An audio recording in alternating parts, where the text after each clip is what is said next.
The biggest potential for heads in the totally redesigned Subaru Outback. Dog tested, dog approved.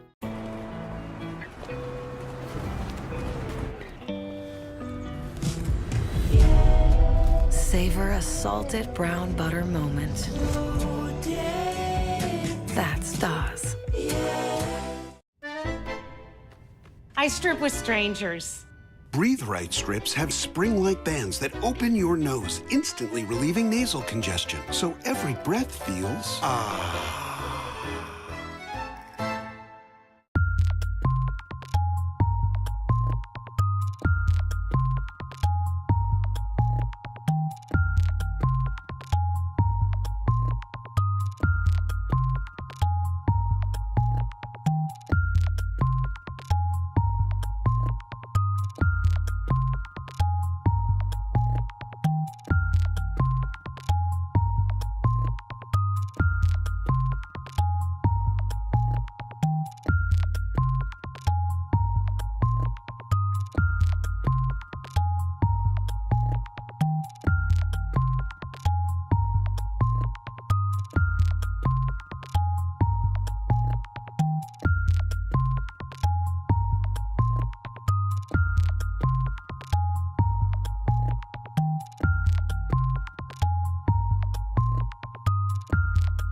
This is a Fox weather alert. A massive and record-breaking winter storm is unfolding right now. 194 million Americans under winter storm alerts this morning. The storm stretches over 2,300 miles with more than 40 states impacted. One of the biggest things we're worried about are power outages. A significant ice storm is underway for parts of the South. That weighs down the power lines. But behind this ice storm, brutal record cold is set to usher in, and a dangerous combination we're tracking very closely all weekend long. We are live 24/7 with breaking news coverage from now on until the storm is done. We continue to track those power outages, and currently Texas, where the initial onset of some of this wintry preset is occurring, is where we have the greatest number of people with outages. That is more than 25,000. As of now, more than 68,000 customers are experiencing power outages across the U.S., and unfortunately, that's a number that is just going to continue to grow. We'll get right into this massive winter storm. It's already getting started in parts of the central U.S. You're taking a live look right now across Memphis, Tennessee, where you see the snow-covered roads, as well as Pittsburgh, Kansas. Parts of Tennessee are starting to experience more of the snow. Earlier, we had some drier air, and that's being overcome, so we're seeing more snow showers there.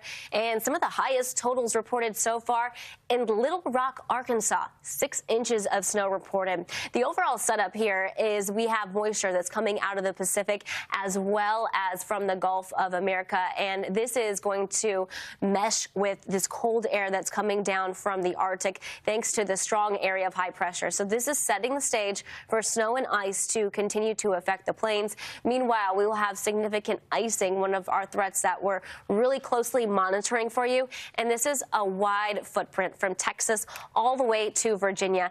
That is just one part of the storm. Meanwhile, we also have snow. More than a foot of snow could fall for some areas that haven't seen this amount of snow in half a decade, and that'll be along big cities along the I-95 corridor. Behind this, the cold air is just going to stay over the next few days, and that's going to really limit the process of thawing some of this ice out. The ice still to come. There are two pockets we're really watching. We're watching for this corridor, Craig, from Texas into northern Louisiana, parts of Mississippi, the Tennessee Valley, as well as that secondary area from Atlanta to the Carolinas, where we have that cold air damming process underway, and you can see it really evident there. But when we look at the white shading here, one of the higher totals that you can get in terms of ice accumulation, about 3/4 of an inch, and localized amounts could be even higher, close to an inch, which would unfortunately would be devastating. Yeah, you think about the power lines, the trees, the amount of weight that will add on to these areas, because a lot of these areas are heavily wooded, especially portions of Mississippi, that part of the country, into portions of Tennessee. When we think about this and we look at this, you see all of that moisture that you were talking about that's adding to this when we get to the cold weather that's moving in from the north. You can see where the wintry mix is in purple and pink. North, really, of the I-40, when you look at this, we're still dealing with snow and heavy at times. This storm, boy, it's delivering. You talked about the power outages, and we're just getting started. When we look at the future track and we look at those, all the ice that piles up over portions of Arkansas, Missouri, Tennessee, it's going to be a widespread problem for so many of us. I think the peak of it is really going to happen tonight into tomorrow, and I just hate to imagine how many power outages we're going to be seeing on our screen when you join us come 24 hours from now. This is as we take it through this afternoon. You can see that precipitation shield continues to shift off to the east. This is tomorrow morning. So we'll be talking about ice at this point from Atlanta into the Carolinas. And look at the amount of moisture getting pushed in with that warm. You're getting into the yellows and the orange. That's a lot of moisture that's going up into portions of Tennessee, and you can see why portions of Nashville's in the mix for just about everything. We do have our team fanned out covering this storm, bringing you the very latest. We want to get Fox Weather Storm Specialist Mike Seidel live in Tulsa, Oklahoma. Mike, seeing the snow pile up. I was talking with Stephen McLeod back here. Some places already reporting about 2 inches near and around you. We had 2 inches on the ground officially at the airport. I have not seen their report, their actual snowfall total, storm total. But south of here, McLeod, Oklahoma has had 4 inches, and Little Rock has now come in with 6 inches of snow. So right along I-40, we've had some higher snowfall totals. Meanwhile, let's talk about what's going on now. The snow coming down, the highways are snow-packed and snow-covered, but notice there are some gaps. You can actually see some of the asphalt, the pavement. That's because the snow is being blown around. The winds aren't particularly strong, but the snow is incredibly dry. And that's one of the reasons we're not getting a heavier snowfall, is because this is such a cold air mass. You've heard the saying, it's too cold to snow. It's not exactly true, but it is true in the sense that the moisture gets evaporated and the colder air just can't handle it, the drier colder air. So right now at 8 degrees and a wind chill of 7 below zero, we get the light snow, which will continue to slowly add up. And remember, this is not your typical storm. It's 2 waves of snow, and it will not end until about midday on Sunday. So we have a long, long way to go as the snow comes in, and then we'll probably get a break and another batch coming up this evening into Sunday morning, and we'll be here to show it to you. Highs tomorrow, we'll get above 20 by a degree or two. That's it. Keep in mind the average high now is 50 degrees. 50. And right now, we're looking at a high today about where we are. It's going to stay around 7 or 8 degrees. Monday, not getting to freezing. Tuesday, around freezing. So next week, we're seeing temperatures again running close to 20 degrees below average. So the melting process is going to be very, very slow and cumbersome. And it's going to be mainly where the sun hits the asphalt, the concrete, or your sidewalk, especially if it's scraped and plowed. If this road gets scraped off and they've put some salt down, it will melt off and dry up by Monday afternoon. And that will cut down on the refreeze, at least on the roadways. But I'm almost certain they're not going to have school here on Monday. Nothing official yet, but based on what we've seen here and being at this latitude, their average seasonal snowfall, Melanie, and not Ian, anyway, Melanie. Craig. And Craig Herrera. I'll whisper it to you. It's Craig. Yeah, sorry. I know I'm not usually here Saturday, my friend. That cold is getting to you. We feel you, Mike. Yeah, so anyway, the average snowfall here in the season is about 9 inches. So we should do more than that just in one storm. I apologize, Craig. You're not there usually on the weekends. That's no excuse. I I didn't get the, I didn't write down the ad lib there, and and it is cold out here. I have to tell you, I don't feel cold, but my head, I feel like a kind of a numbing pain a little bit from, I think, just inhaling all this cold air for 2.5 hours. But I've been in colder weather, but this is pretty cold, especially if you think about the temperature and the snow coming down. I don't know if I've ever seen it snow at temperatures below 0, maybe 1 or 2 times, but we're getting close to that right now. So Melanie and Craig, back to you in New York City. All right, we'll let you go warm up, all right? Yeah, good to see you, my friend. Jeez. Checking in with him throughout the day, so he needs to warm up for sure. In the meantime, let's take you out to Arkansas. This is Crystal River, Arkansas, along I-40. You just talked about some of the snow there.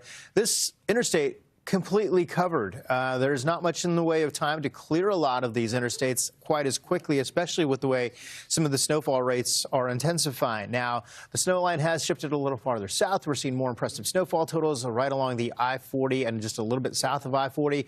North Little Rock, 6 inches of snow has been reported here. We've already got 3 in Fayetteville. Little Rock at the airport, about 3. That's why you see the difference between this number here and this number here. Of course, the distance and 2 different locations. It's amazing how much a couple of miles can make a difference in some of those totals, but stand by. We'll see those numbers go up just about everywhere. Now, we are seeing an influx of plenty of moisture that's feeding into that cold Arctic air, and that Arctic high has been a big player in this forecast leading up to today, into tomorrow, and into Monday. We are seeing, and notice, we got just some very cold air over places like Oklahoma City. Wait till the atmosphere gets a little more saturated as far as moisture. Then we'll start to crank out the numbers. Dallas, by the way, as you're looking at this, some snow being reported out of Dallas, and the National Weather Service saying we're going to go to white really quickly once this changes over. There's Texarkana. Some of the cameras that we've looked at Texarkana are actually frozen over, and I think we're going to see that happen a lot today. Power outages for the state of Texas. It is many of us, about almost 26,000 now without power, and we expect these numbers sadly to go up, as we've been warning you with some of this ice being a big problem. Of course, the Lone Star State is under a winter storm warning this morning, and this historic winter storm already forcing more than 1,200 cancellations at the Dallas-Fort Worth Airport. Statewide power outages, you saw there, almost 26,000 right now. Look at that drop-off in visibility as you're taking a live look across Dallas. Current temperature at 27 degrees. Feels like it's in the teens. And that's where we have our Fox Weather meteorologist, Bane Froney. She's joining us live with the latest. Quite the change now with your live shot. Yeah. You can see the snowflakes coming down and accumulating on your hat there. No, accumulating on my hat, accumulating in my hair, too, you guys. I mean, I said this last time I talked to you. Every single live shot we've had, it's been a different precipitation. Now we have snow. Just about 20 minutes ago, it was all sleet. And it's been incredible to watch all of the snow come through. It was falling pretty heavy just a little bit ago. It's starting to lighten up a little bit. We had a pretty decent snow band roll through downtown Dallas. Now, the thing is, will this really stick around? Are we really going to see much of accumulation? Probably not, but we are seeing a little bit of a trace kind of trying to stick to those grassy areas throughout the downtown area that we're at right now. On top of this, too, it's on top of a couple of cars. We're also seeing, obviously, some mixture of that sleet trying to roll back in. So not something you see every day here in Texas, especially near the Dallas-Fort Worth area. But we've also gotten more reports of some of that snow, especially into the Dallas-Fort Worth airport, where we are seeing about over 70% of those flights have already been canceled today. And the sun is just trying to come up right now. So we still have a ways to go. I mean, the roads have been pretty slick looking. I mean, we're already starting to see a little bit of that icing trying to go over some of those spots where we did have quite a bit of rain that came through yesterday. So all of the rain, all of the water on the roads, that's going to be refreezing as we continue throughout the next few hours, because these temperatures, they are starting to really dive back down. We are expecting these temperatures to remain chilly all throughout the weekend and the beginning of next week. So probably by the time we get into the afternoon, we'll probably see a little bit of a break of precipitation. We're mostly sticking with that wintry mix, maybe a few times where we could see a little bit of that snow like we're seeing right now.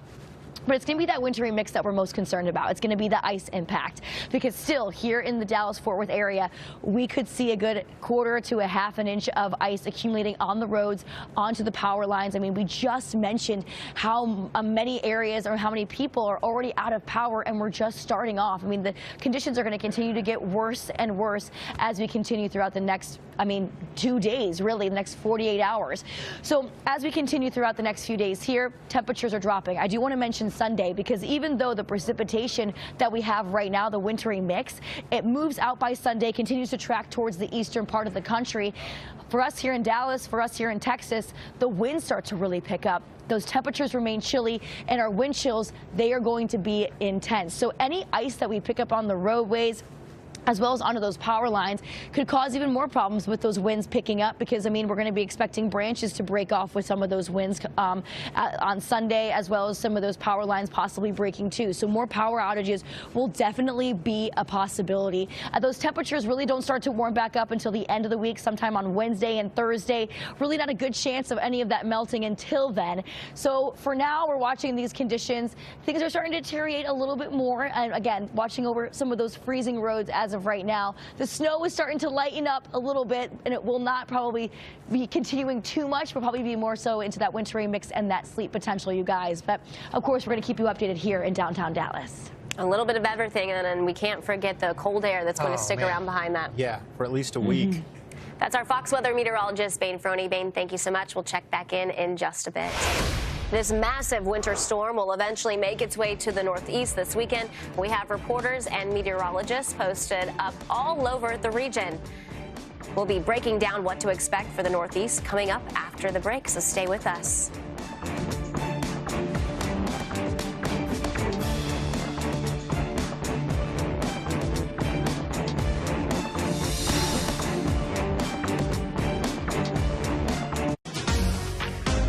Icon has the tools pros trust, tested tough and backed for life. Only at Harbor Freight. Metal Supermarkets, the convenience stores for metal. Visit our Plano store today. Hey, Jen. Yeah, look, it's you. It's your pain and congestion. It's all there. No, I beat my pain and congestion with new Mucinex Rapid and Clear. Wait, what? Ah, time out, time out! Beat pain, congestion, and headaches. New Mucinex Rapid and Clear.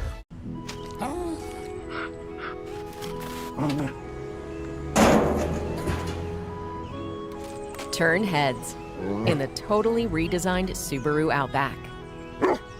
Dog tested, dog approved.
Welcome back to Weather Command. I'm Melanie Black. We're monitoring a massive winter storm. This is stretching from the southern plains all the way up into New England. We want to focus on a few cities here, so if you're living in these, you can get an idea of what's still to come as we have all types of precipitation that are going to impact a large area across the United States. Oklahoma City, we start with you. Snow still to come, 8 to 12 inches. Luckily, we aren't talking about any ice, but wind gusts 20 to 30 miles per hour could get some blowing snow, leading to drops off in visibility. Meantime, our friends in Dallas, we've seen it with Bain. You've had all sorts of precipitation this morning, now seeing some light snow. Snow still to come, 1 to 3 inches, but we have to focus in on the icing as well. About 1/10 to 1/4 of an inch is possible through the duration of the storm. Little Rock, Arkansas, one of our jackpots already this morning. Colder air allowing North Little Rock to pick up 6 inches of snow. So maybe that snow still to come is going to be on the higher end of things, because we have accumulated even more than that so far. Ice still to come, about 1/4 to 1/2 an inch. So you do have that icing threat there as well. Good morning, Memphis. Snow still to come for you, about 1 to 3 inches. We've had scattered snow showers across Tennessee, but then we'll also have to turn our attention to the ice still to come, 1/2 an inch to 3/4 of an inch. Hopefully you have a plan on what to do in case of a power outages. Nashville, Tennessee, snow still to come for you as well, 1 to 3 inches. And again here, that icing concern is going to be more than 3/4 of an inch possibility. All right, as we continue to watch all that is happening right now, here's a look out over Arkansas. You know, a lot of Arkansas, depending on where you are, if you're along I-40, you're probably dealing with some snow, and just south, a few miles, a little more than that, south of I-40. Then we've got the wintry mix. Look at the camera shaking a bit. Winds out of the northeast at 11 miles per hour. So the 11-degree temperature you see on your thermometer, you step outside, it feels like -4. Here's some snowfall totals. Our team working hard to get you the very latest. We've got a number of meteorologists behind the scenes. We've got Stephen McLeod, we've got Marissa Lautenbacher, and of course Michael Guy helping us out. Gibson getting 6 inches of fresh snow out of Arkansas. North Little Rock, half a foot of snow rather already. Little Rock, 3 inches of snow, and Sheraton Park, 3 inches of snow as well. Here's a look at the radar right now, and look how cold it is up into the north. Now, with these numbers so cold in that Arctic air, a lot of us are waiting for the snow to pick up. It's just been so dry in the atmosphere, and once we get the temperature and the dew point a little bit closer, we're in better business. A little bit of drying going on over portions of Oklahoma, if you will, but it's a lull, and then we get that action and energy picking up. Dallas dealing with 2 inches of snowfall in some cases already on the ground. Texarkana, a wintry mix for you. When we took a look at the power outages, it's already going up to nearly 30,000 customers in the state of Texas alone. And remember, we are expecting these numbers to go up. Tulsa, Oklahoma, I-44, these roads are covered, and we've got some cold wind in place. Look at Oklahoma City. You got at times a little bit of snow, but overall, the eastern half of the state has already accumulated 2 to 5 inches of fresh snow. And as we watch closely, we continue with not only the snow, but the ice concerns extending from Mississippi, East Tennessee, Texas rather, into portions of Arkansas and Louisiana as well. Let's take a deeper dive into some of the major cities that are facing the snow. You can see these winter weather alerts through the Ohio River Valley, Mid-Atlantic, and into parts of New England. Setting the scene here, we have cold air in place that's already worked in thanks to an Arctic front pushing through last night. So you have temperatures that you're waking up to below 0. -4 in Burlington, -3 in Buffalo. Meanwhile, closer to the coast where we're eyeing some of the bigger snow totals, New York, single digits, as well as in Boston. So we have the cold air in place. We're just waiting for that moisture to arrive. And the greatest snow is going to fall in this corridor northwest of Washington, D.C., traveling along I-81 through Pennsylvania and staying off to the northeast across parts of New York State, making your way through the Hudson Valley into parts of far northern New England. Really, I think Boston and also some of the higher elevations across Massachusetts could be some of the snowfall winners with this. And given that the temperatures are also cold, it's going to lend itself to a lighter and fluffy snow. So we really don't have to worry about a heavy wet snow that could impact the power lines. Meanwhile, future radar looks like this. We go forward through the rest of today. That snow shield starts to approach parts of West Virginia and into Virginia. So here's this evening. It's snowing for D.C. down to Richmond as well. Philly, you are waiting for your turn, and watch what happens as we go overnight and into tomorrow. We watch for some warmer air start to work on in. So that warm nose pushing Richmond into into a wintry mix. Charleston as well, and that edge starts to push farther north into tomorrow. Meanwhile, look at this. At this moment, New York, areas of the metro picking up on some snow, New England as well. And as we go forward Sunday night and into Monday, this is the time frame when we could watch for some of those higher precipitation rates in terms of higher snowfall rates for parts of New England, including Boston. This is where you can really add to some of your totals. Then waking up on Monday, still some leftover snow showers, but the air column, it's not going to be quite as saturated, so we're not going to pick up on high of snow totals come Monday, and then that system peels out of here. Then we will be talking about the bitter cold temperatures that are going to stick around for New England. But if you've been in New England, as I have for the past 3 years, we've been waiting for a snowstorm like this. Yeah, delivering, right, for so many people. And the big question is who gets the snow, who gets the ice, and who gets the totals. Let's get you going with what we know across some of the cities across the Northeast, because everyone's going to be a little bit different. Having said that, we'll start off with Richmond. We've got about 5 to 8 inches of fresh snow in the forecast here, Melanie. We'll see how much of that warmer air starts to nose on in. South of there, look at that Williamsburg, 3 to 5. North of there, plenty of it. But the ice, I think, is a big part of the story. And you watch that with that future forecast pushing on in with that warm nose. Watching, especially for Richmond, Petersburg, Williamsburg, where you could get about a quarter to half an inch of ice. Yeah, as far as timing, when you look at this, the cold air is here.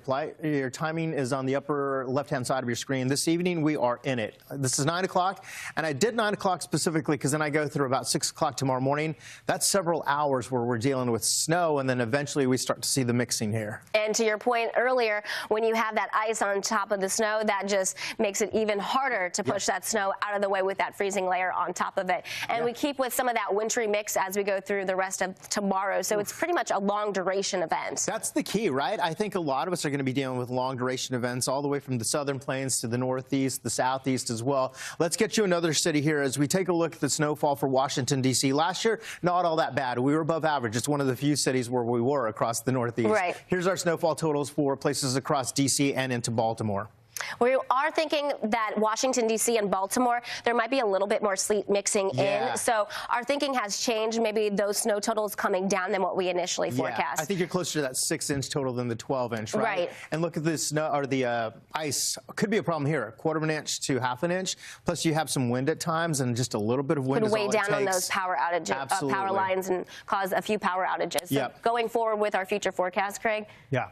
8 o'clock, 9 o'clock this evening, things pick up, and just same thing. You see the theme here, right? The duration. We go into tomorrow, 8 o'clock in the morning. That's almost 24 hours where we're dealing with some sort of snow.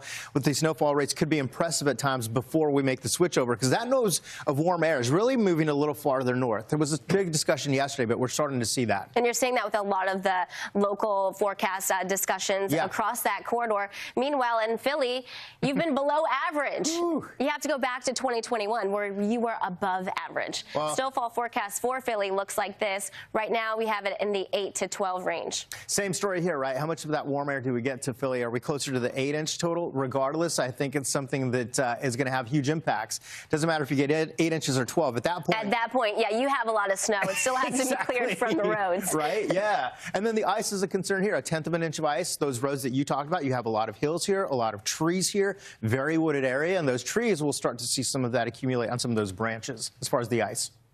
12 o'clock this afternoon, or this evening rather, overnight hours. I started at about midnight. We take it through 8 o'clock in the morning tomorrow. We're in it. Hopefully you don't have to drive and you've made your preps for this storm so that you can stay home. Some of us still have to drive, but then we start to see that warm air start to move on in. And then it's interesting when you see the temperatures, we're right in the teens and then climbing into the 20s. Right. And that nose, how deep is it and how far north does it go, right? That's for Philly. Let's get another one going here because so many cities across the Northeast, I think Boston's going to be a big one. What about another major city? New York City, we've been lacking since 2021, really. This one, interesting as well. Yeah, this one is too. I think really what area we will be watching is Long Island, areas closer to the coast, to the warm nose and that warmer layer. I mean, how is that going to impact with the sleet knocking down some of those totals? But I definitely think through areas of the Hudson Valley, that's where we'll continue to stack up on some of the snow. Yeah, I think you're right. As far as timing, real quick, let's get this going. This Sunday, late in the evening, overnight hours through Monday morning. This is why you're going to see a lot of school closures and people staying home from work, I think. Yes. 3-day weekend for some of us. We have Fox weather meteorologists and reporters placed all over the country. Meteorologist Baden Frohney is live in Dallas as the beginning of this massive storm is unfolding. Sleet already reported this morning. We've had that change over to some light snow. We'll check in with her, see what those current conditions are coming up after the break. Don't go anywhere. Stay with us. More Weather Command Weekend is after this.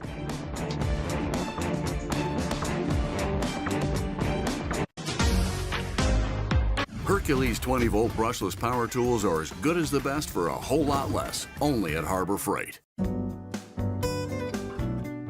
Give your credit a win. Try Self.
And welcome back. The storm continues to cause some major impacts across the south, the southeast, eventually the northeast. And ice storm warnings have been issued for more than 2 million from Arkansas to North Carolina. Widespread power outages are expected all weekend long, and things are just getting started.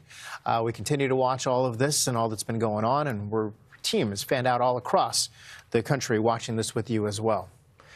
We take a look now at Tulsa, Oklahoma, where the current temperature is 9 degrees. You factor in the wind, and it feels like it's well below zero at -8. Oh, yeah, and snow, a couple of inches already there. We go to storm specialist Mike Seidel, who's been covering the story, this part of the story, from this part of the country. Mike, good morning to you. Good to see you.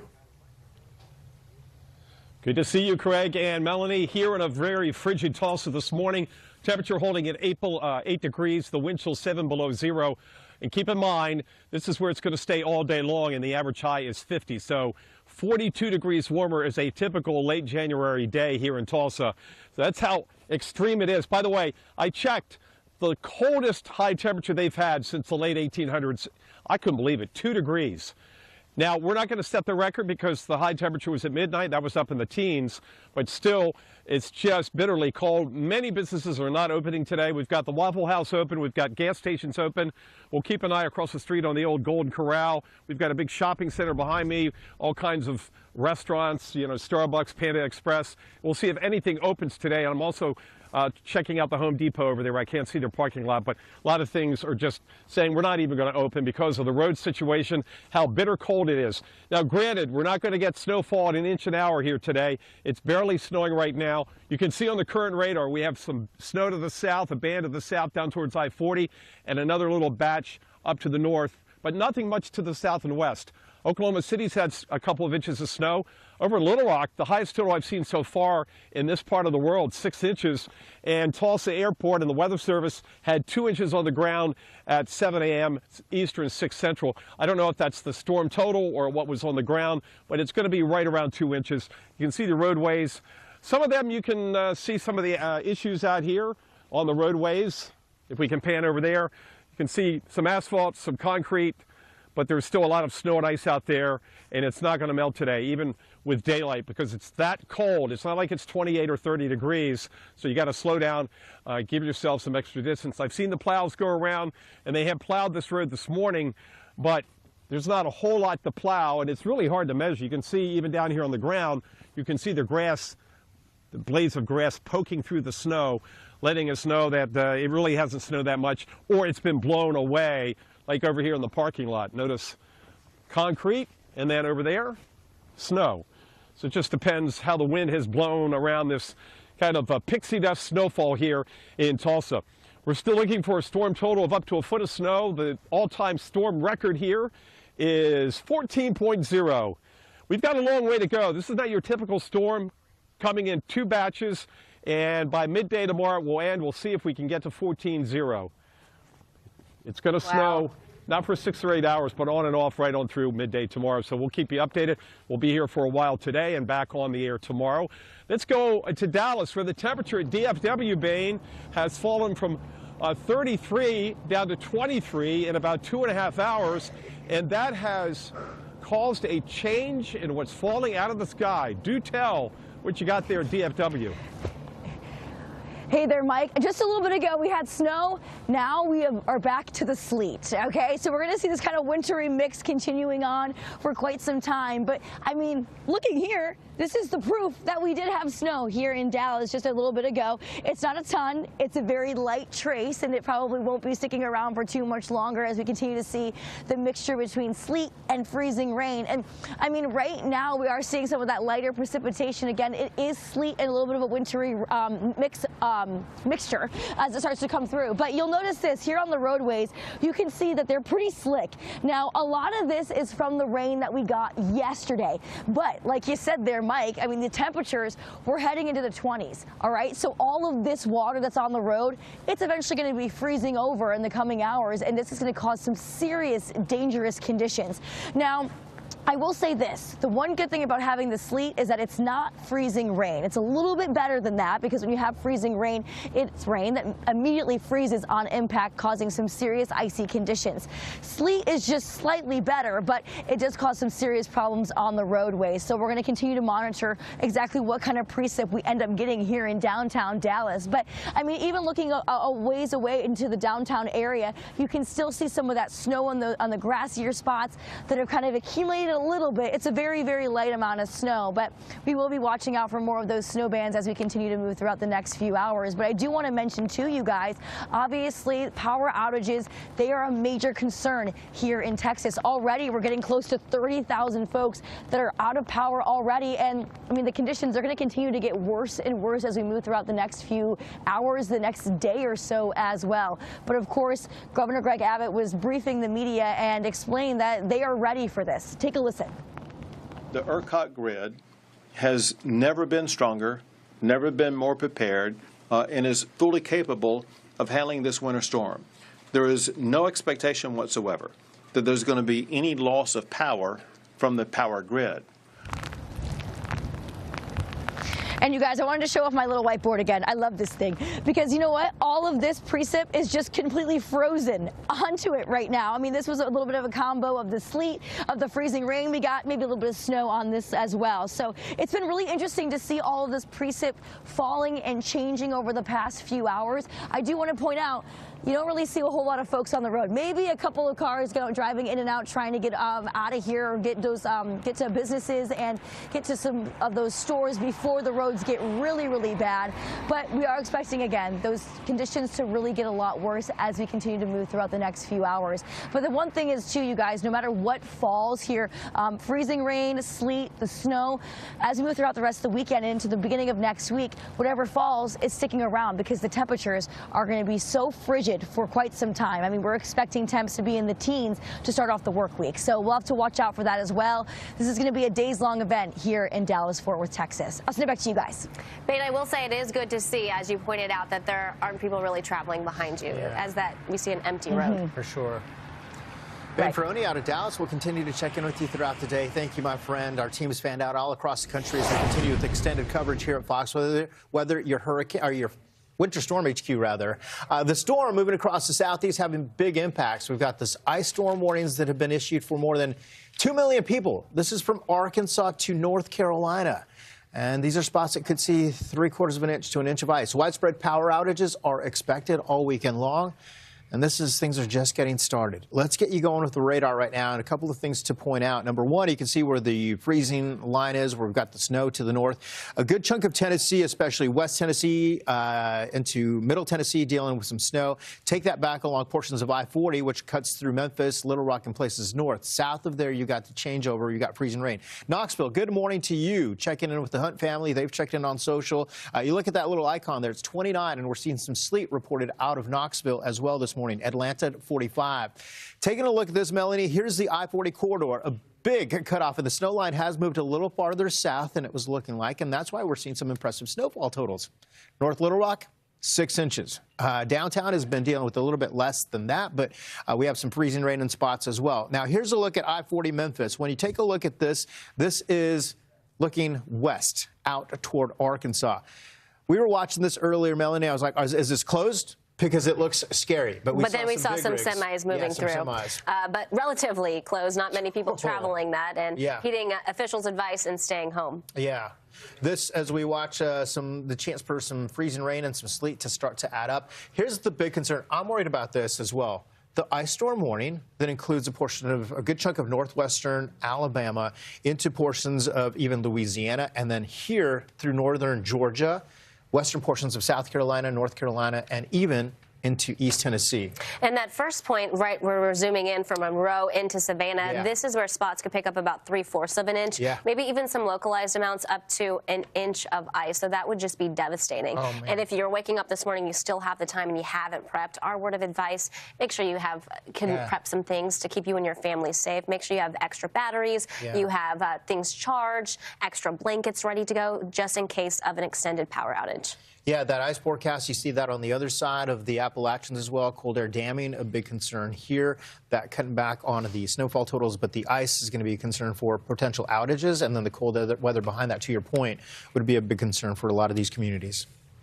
Fox Weather is your Winter Storm HQ. We'll continue keeping you posted on updates with this historic storm all day long. Live look at Branson, now to Memphis, where you can see the flakes that are flying. We're going to continue to monitor the situations here as snow continues to come down across the central and southern U.S.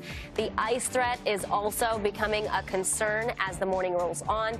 Keep it here. More Command Weekend is after the break.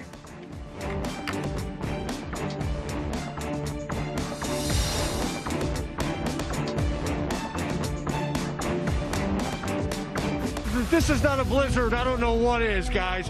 This wind is roaring right now off of Lake Erie. The wind chill's down in the upper teens. Remember, we're in southern Louisiana. It's a big one. This is definitely a big storm. The wind reducing visibility. Well, we may have to have a little bit of a race. It is downright Arctic. This is something we'll be watching for you, not just through the weekend, but into early next week, right here on Fox Weather. A storm you want to keep tabs on. Well, it is finally NFL Conference Championship weekend. Have you been waiting? How's your team doing? Are they left? Well, the Patriots are going to Denver to take on the Broncos. And we talk about the ROE, which is considered the risk of weather impact. We take three elements into account: the precipitation, the wind, and the temperature. How does that affect the game, perhaps the players? The precipitation is something that they will be contending with. All of this cold air coming in from the northeast is banking up against the Rockies, and the eastern plains will get a little bit of snow. This is going to be for Sunday, 3 p.m. Is it a lot? No, more like half an inch to an inch. But it'll still be coming down. It'll still be windy and a little bit cold. Temperatures are down into the teens. Both of these teams know cold weather well. But how will that play into the game? Well, we have a risk of weather impact high for this specific game over in Denver, Mile High City. We head over to Seattle. The Pacific Northwest is one state that is not being affected by this storm. In fact, Washington and Oregon are two that are not. The Rams, the storm that we are seeing having effects across country, well, it opened up over Southern California, giving them a little bit of rain. The Rams are leaving that little bit of rain, going to Seattle and taking on the Seahawks at Lumen Field. Not much in the way of precipitation, not much in the way of wind, and temperature actually pretty fine, especially for the Pacific Northwest. So the risk of weather impact here is just at a 1. For fans going to the game before, during, and after, you've got temperatures into the 40s. That's perfect weather for, say, the 12s.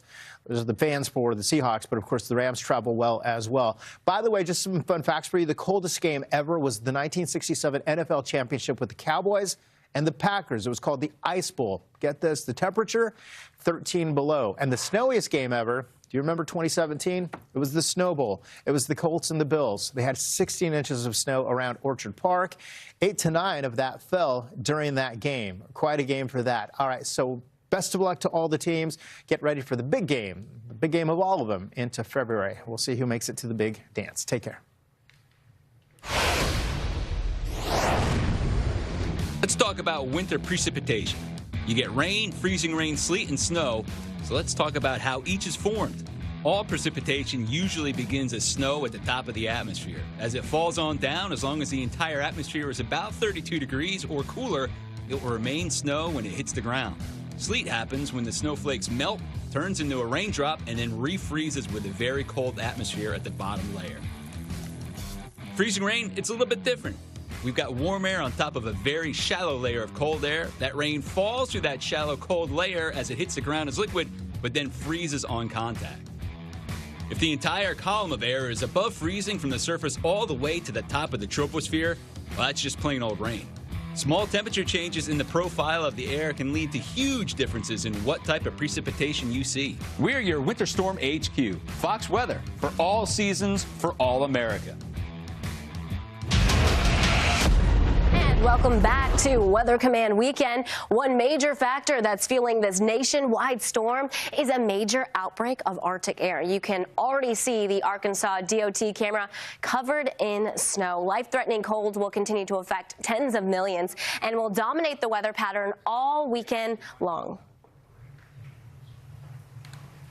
As we take a look at our cold weather alerts, you can see here, this is through Monday morning. We have over 200 million Americans that could be impacted by some sort of cold. And this is really going to be the pattern going forward, is because, yes, we have the snow and the ice, but it's not going to have anywhere to go. And unfortunately, if you do live in an area that has a power outage, it could be impacted for a few days. So a long duration event, as we still have the cold air seeping down from Canada with this very strong Arctic high that is just setting the stage and taking its grip across the northern plains.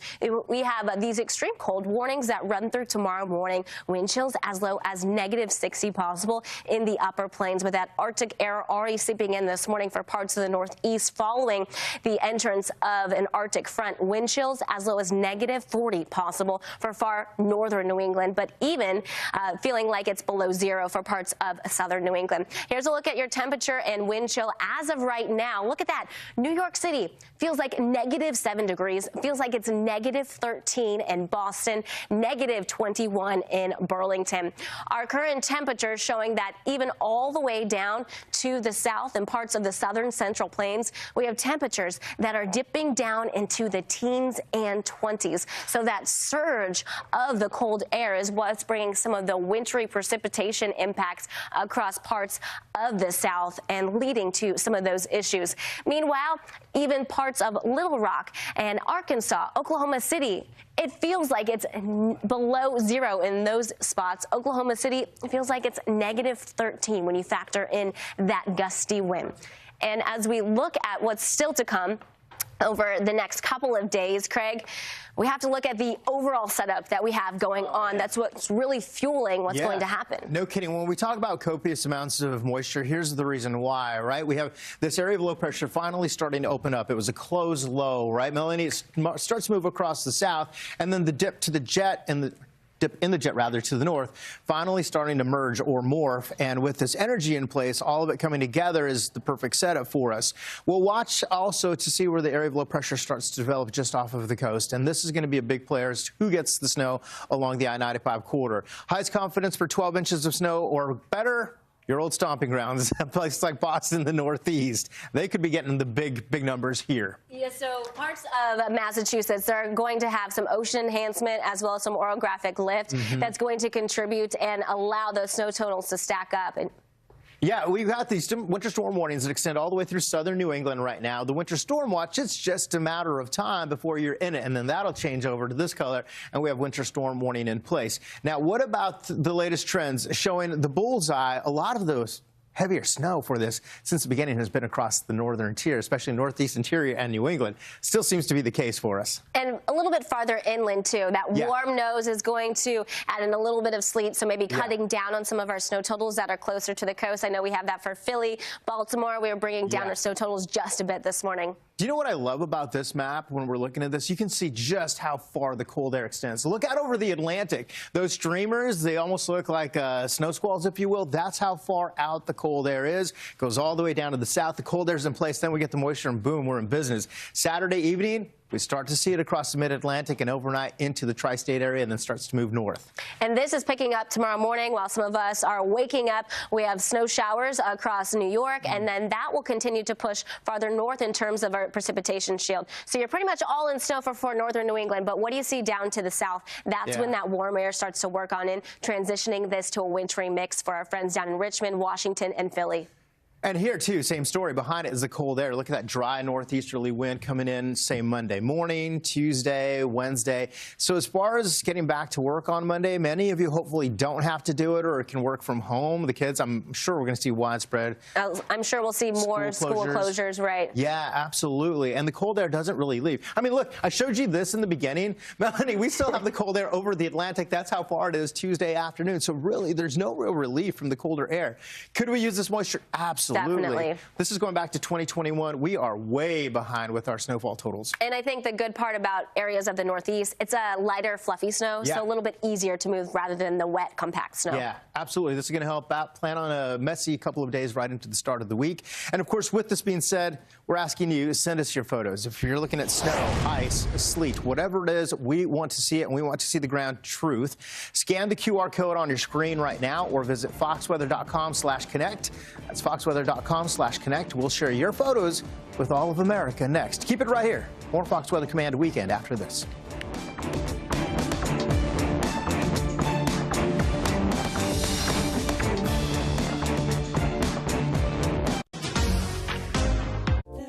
Find your next possibility on Cars.com. Where to next? IntelliMix room kits from Shure. Let's get your whole team together.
Bottom of the hour here on Weather Command Weekend. I'm Melanie Black alongside Craig Herrera. We're continuing to track this massive weekend winter storm, and we thank you so much for all of the videos and pictures you're sending in.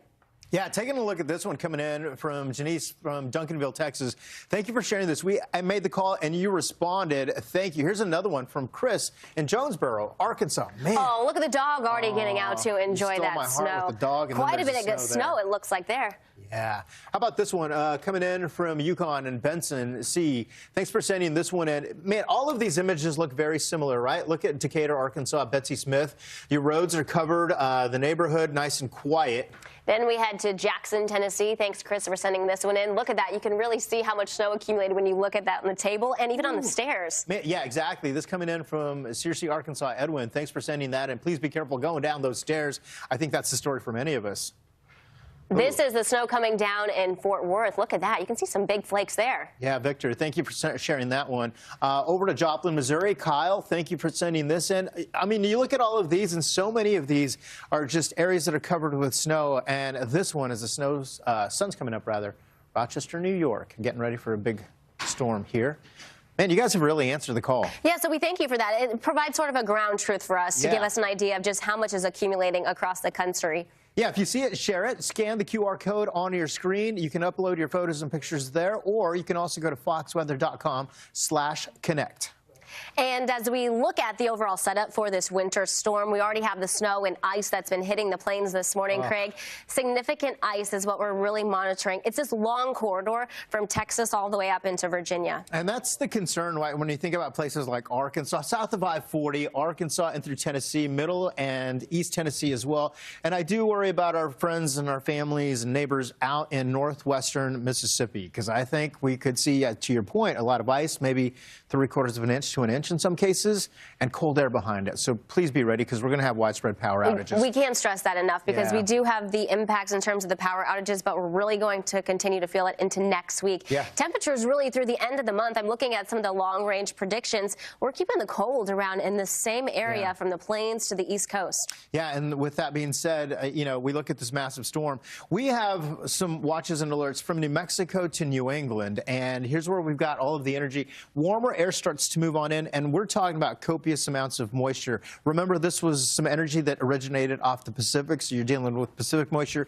and now also some Gulf moisture as well. And that Arctic high, big player in this forecast. Yes, that cold air is just driving south. You can see that that snow line has even been a little bit farther south than we initially thought, contributing to some of the snow in spots like Arkansas this morning. I mean, we're talking about snow totals already half a foot, and we're just getting started here. Yeah, North Little Rock, you're dealing with that. All of you on social media, thank you for reaching out and asking questions, because you can see how widespread this is. So many people being affected. Pick out your state, pick out your community. If you live outside of Nashville, guess what? This warm nose, this air of warm nose, this nose of warm air, rather, bringing the rain in. And then East Tennessee is getting in on a mixture. You're dealing with freezing rain in portions across East Tennessee. And Craig, as we go forward into tomorrow, we'll be watching for that icing threat shifting off to the Carolinas. This is going to be a big snow producer for parts of New England, so great for the ski resorts there. Yeah, and how about Boston? Could be doing really well there, too. One of the jackpot spots. We are wrapping up our hours on Fox Business Network.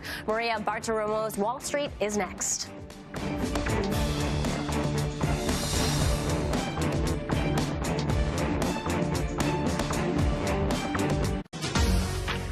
Download now with $0 fee using Helleria, plus special rates on your first digital transfer.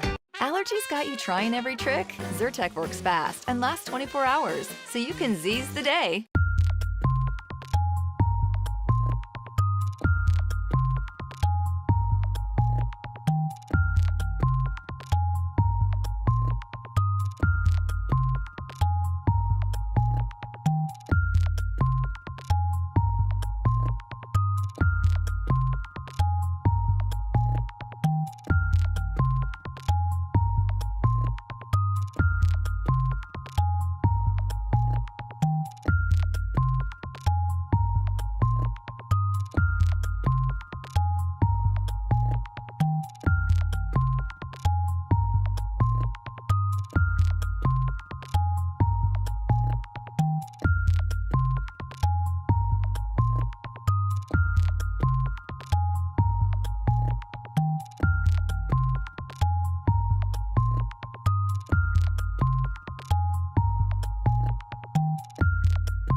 This is a Fox Weather Alert, a massive and record-breaking winter storm unfolding right now. 194 million Americans are under winter storm alerts this morning. The storm stretching over 2,300 miles with more than 40 states impacted. One of the biggest things we're worried about are power outages. A significant ice storm is underway for parts of the South. That is going to weigh down on power lines. But behind the storm, brutal, record cold settles in, a dangerous combination we're tracking very closely all weekend long for you. We are in live 24/7 breaking news coverage from now on until this storm is done. Let's start with a live look at the power outage tracker, and currently 92,000 people across the country are without power. So far this morning, the state with the highest outages, that is now Texas, up to nearly 35,000 customers without power. And Craig, that number has continued to grow throughout this morning. And unfortunately, I just hate to imagine as we get into the middle, toward the end of the storm, how high that number is going to end up being. Here's a live look right now at a couple of pictures. You have images from Lowell, Arkansas, as well as Pittsburgh, Kansas. Now, it's these two states where we've had a decent amount of snow already fall. In parts of Arkansas, I'll specifically point out North Little Rock. That's where we've picked up already about a half a foot of snowfall. So we'll continue to accumulate there. Let's get right into the details of this massive winter storm that's already getting started in parts of the country.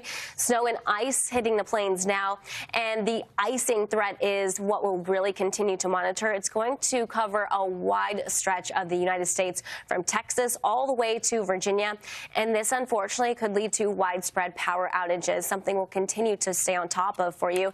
There's also over a foot of snow that could fall for areas inside of the I-95 corridor, and this is coming as some of the major cities along the I-95 corridor have been in a snow drought.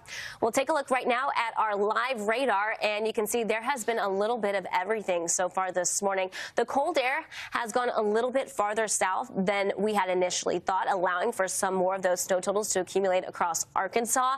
So if you are in parts of Tennessee as well, you're now starting to see more of those snow showers. Initially, we had some drier air, but it looks like we've overcome that and really saturated. So now you are going to start accumulating. But we've turned our attention, Craig, down across parts of Dallas into Louisiana and into southern Arkansas. That's where we have some of the mixed precipitation that's going on this morning. And I'll tell you what, that's going to lead to those problems with more in the way of those power outages, with icing being a problem, freezing rain, just freezing on contact. I wish we had better news, but it was part of the forecast that we've been trying to get you ready for this, leading up to this. We're just in it right now, to your point, and a lot of moisture coming in from the Pacific, from the Gulf. That's feeding right into that cold Arctic air, that big area of high pressure. Those northeast winds have just been giving us intense amounts of cold air. In fact, once I saw the high pressure at about a 1048 millibars, which really is strong. Really, when you think about the strong surface pressure being about 1013 millibars, exactly, big difference there. Yeah. Here's what we've got through the afternoon, and we'll start to see this expand across the southeast and eventually into the northeast as well. We do have our team fanned out across the country covering the storm, bringing you the latest. We want to go to Fox Weather Storm Specialist Mike Seidel, who has been in Tulsa, Oklahoma this morning. Mike, checking in with some of our team behind the scenes, getting to you. The coldest, we haven't seen these kind of numbers in quite some time. Back in 2024, January 14th, we got down to 6 degrees, and then in February 2021, we got down to 5 degrees. Yeah, and so far we've gotten down to 8 degrees. We're now back up to 9, and boy, I can feel that warmth. The wind chill is now 3 below zero because we don't have a lot of wind. Nobody's complaining. If we had a lot of wind, the snow, even though we've only had 2 to 3 inches, would be blown around. I want to come out here on the roadway, show you the road first, and notice what we have. Now, they have scraped and plowed. Not a whole lot of snow to do that, but there's a lot of bare spots everywhere because of the way the wind is blowing this very powdery snow. We'll look down Mingo into the distance, and you can see how the visibility drops off, and it looks a little fuzzy. So it is snowing. It's hard to see the flakes. This cold air, they're very fine dendrites, very small, but it is continuing to snow lightly, and it's going to snow till midday tomorrow. That's why we're still thinking we're going to get at least a foot of snow. The all-time record is 14.0. Got the gentleman out here from the Waffle House. Oh, thank you, sir. Let's go talk to this gentleman here. Well, all I can say, hi, I'm Mike Seidel with the Fox Weather. Hi. What's Bob. your name? Bob. Bob. Now, are you doing this for us, for the Waffle House? I'm doing it for you guys, so you guys are safe in this historic snowstorm. Well, that's very kind of you. I got You even have your ears covered. No, this is nothing.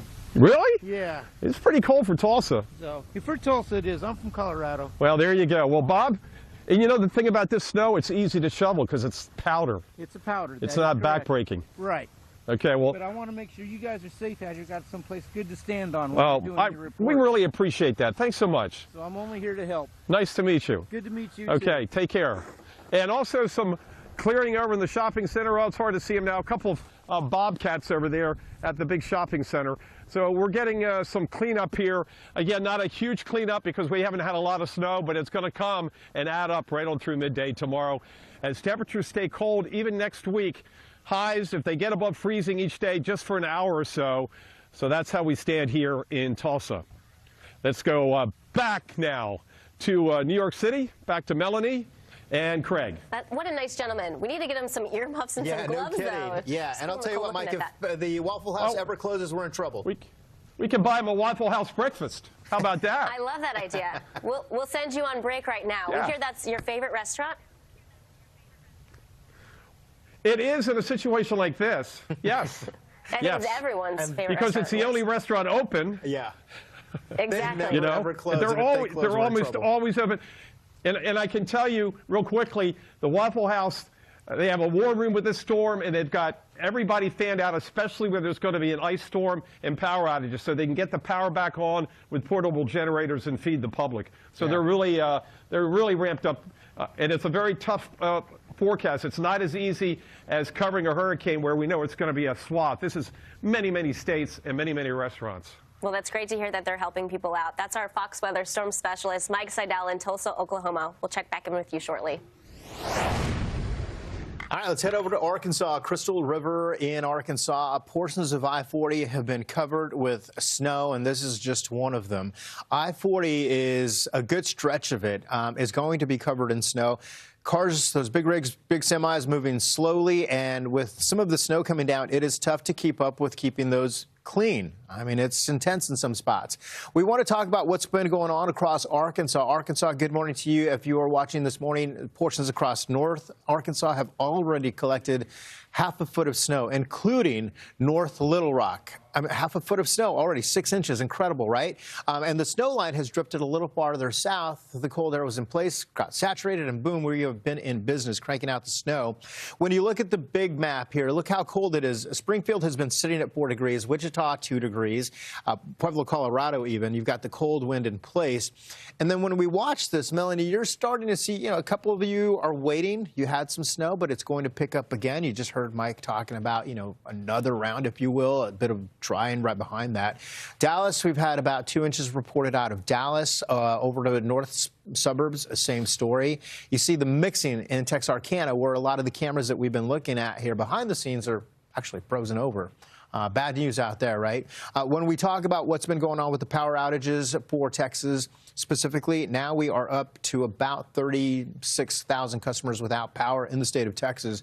That's gone up almost 10,000 in the past couple of hours, and we expect that number to go up. I-44 to Tulsa, Oklahoma, you've got one lane that's open in both directions. It's good to stay behind in those plowed lanes, as you know, if you've never driven through snow. And if the plows are coming through, give them the space that they need. Parts of I-40 right now standing by, but Fort Smith has been dealing with some of the snow. Oklahoma, a lot of you, 3 to 4.5 inches of snow this morning so far. South of there, we've got the mixing that's happening closer to the Red River. And then we take a look at these alerts. Man, Melanie, we've got winter storm warnings from New Mexico to New England. And the concern, I think, really, aside from the snow, is the ice. Yeah, you have that. You can see that from the eastern side of Texas through Louisiana up into Mississippi, and that's just one spot where we're watching for the threat of ice. But in that immediate spot is where we could have some localized amounts of ice accumulating up to about an inch, and unfortunately that is going to be devastating for some of those areas. Yeah, you think of that and then some gusty winds and then some snow on top of that. It's not a good combination. A lot of you, if you lose the power, making sure that you've got everything that you need to be prepared to be without power for several days. That is the story. And then behind that, that cold air is going to be with us at least through the week. Right. So if you're watching now and you haven't done enough prep, then now is the time to make sure you're prepared, grabbing some extra blankets, making sure you have the extra batteries ready to go. Yeah. Long list of things, yes. Yeah. Well, the storm is also going to cause some major impacts across the southeast. Ice storm warnings are issued for more than 2 million from Arkansas to North Carolina. Widespread power outages are also expected all week long, and things are going to just be getting started here. You're taking a live look, and this is over Atlanta, where the current temperature is still in the 40s, but those temperatures going to continue to drop, and we continue taking live looks. This is in Nashville, where the current temperature is 19 degrees. A snowy scene across Paducah, Kentucky so far this morning, where those snow showers are coming down. Live look right here, where you do see some of the snow showers across Little Rock, where we continue to pick on some of those snow amounts, and then the eastern edge of this line is just on the eastern side of Tennessee, where at least radar is showing that those returns are showing some snow showers. I do want to move in and show you a little bit closer image. So if you are traveling along these immediate areas, what spots where you're likely going to uncover snow-covered roads is going to be along I-40 as well as I-54. But there's been that sharp cutoff where you have some of that mixed precipitation that's also there. So Pine Bluff, we're talking more about a snow and sleet mix, and the discussions have really been alerting like there's going to be a sharp cutoff northern edges of Arkansas. You have more heavier snow, while just to the south, that's where you have a little bit of a mix. This massive winter storm eventually going to make its way to the northeast this weekend. We have reporters and meteorologists that are posted up all over the region. So we'll be breaking down what you can expect if you're living in the northeast coming up after the break.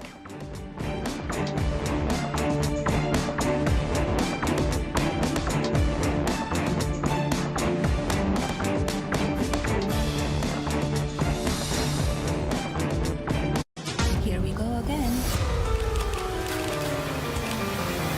Melania, rated PG. Like when I close my eyes. Learn more about Celebrity Cruises' latest offers.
A winter storm warning is in effect for Arkansas. Major roads are covered in snow and ice already, as you can take a look here. Crews will be hard at work, no doubt, clearing this mess to keep the roads safe for drivers. The best action now, that is if you can stay home if you don't have to leave. Yeah, big message there. Arkansas Department of Transportation spokesperson Dave Parker joins us now with the very latest there. Dave, thank you for spending time with us this morning. I know that you are very busy. You're helping us get the information out to all of the viewers.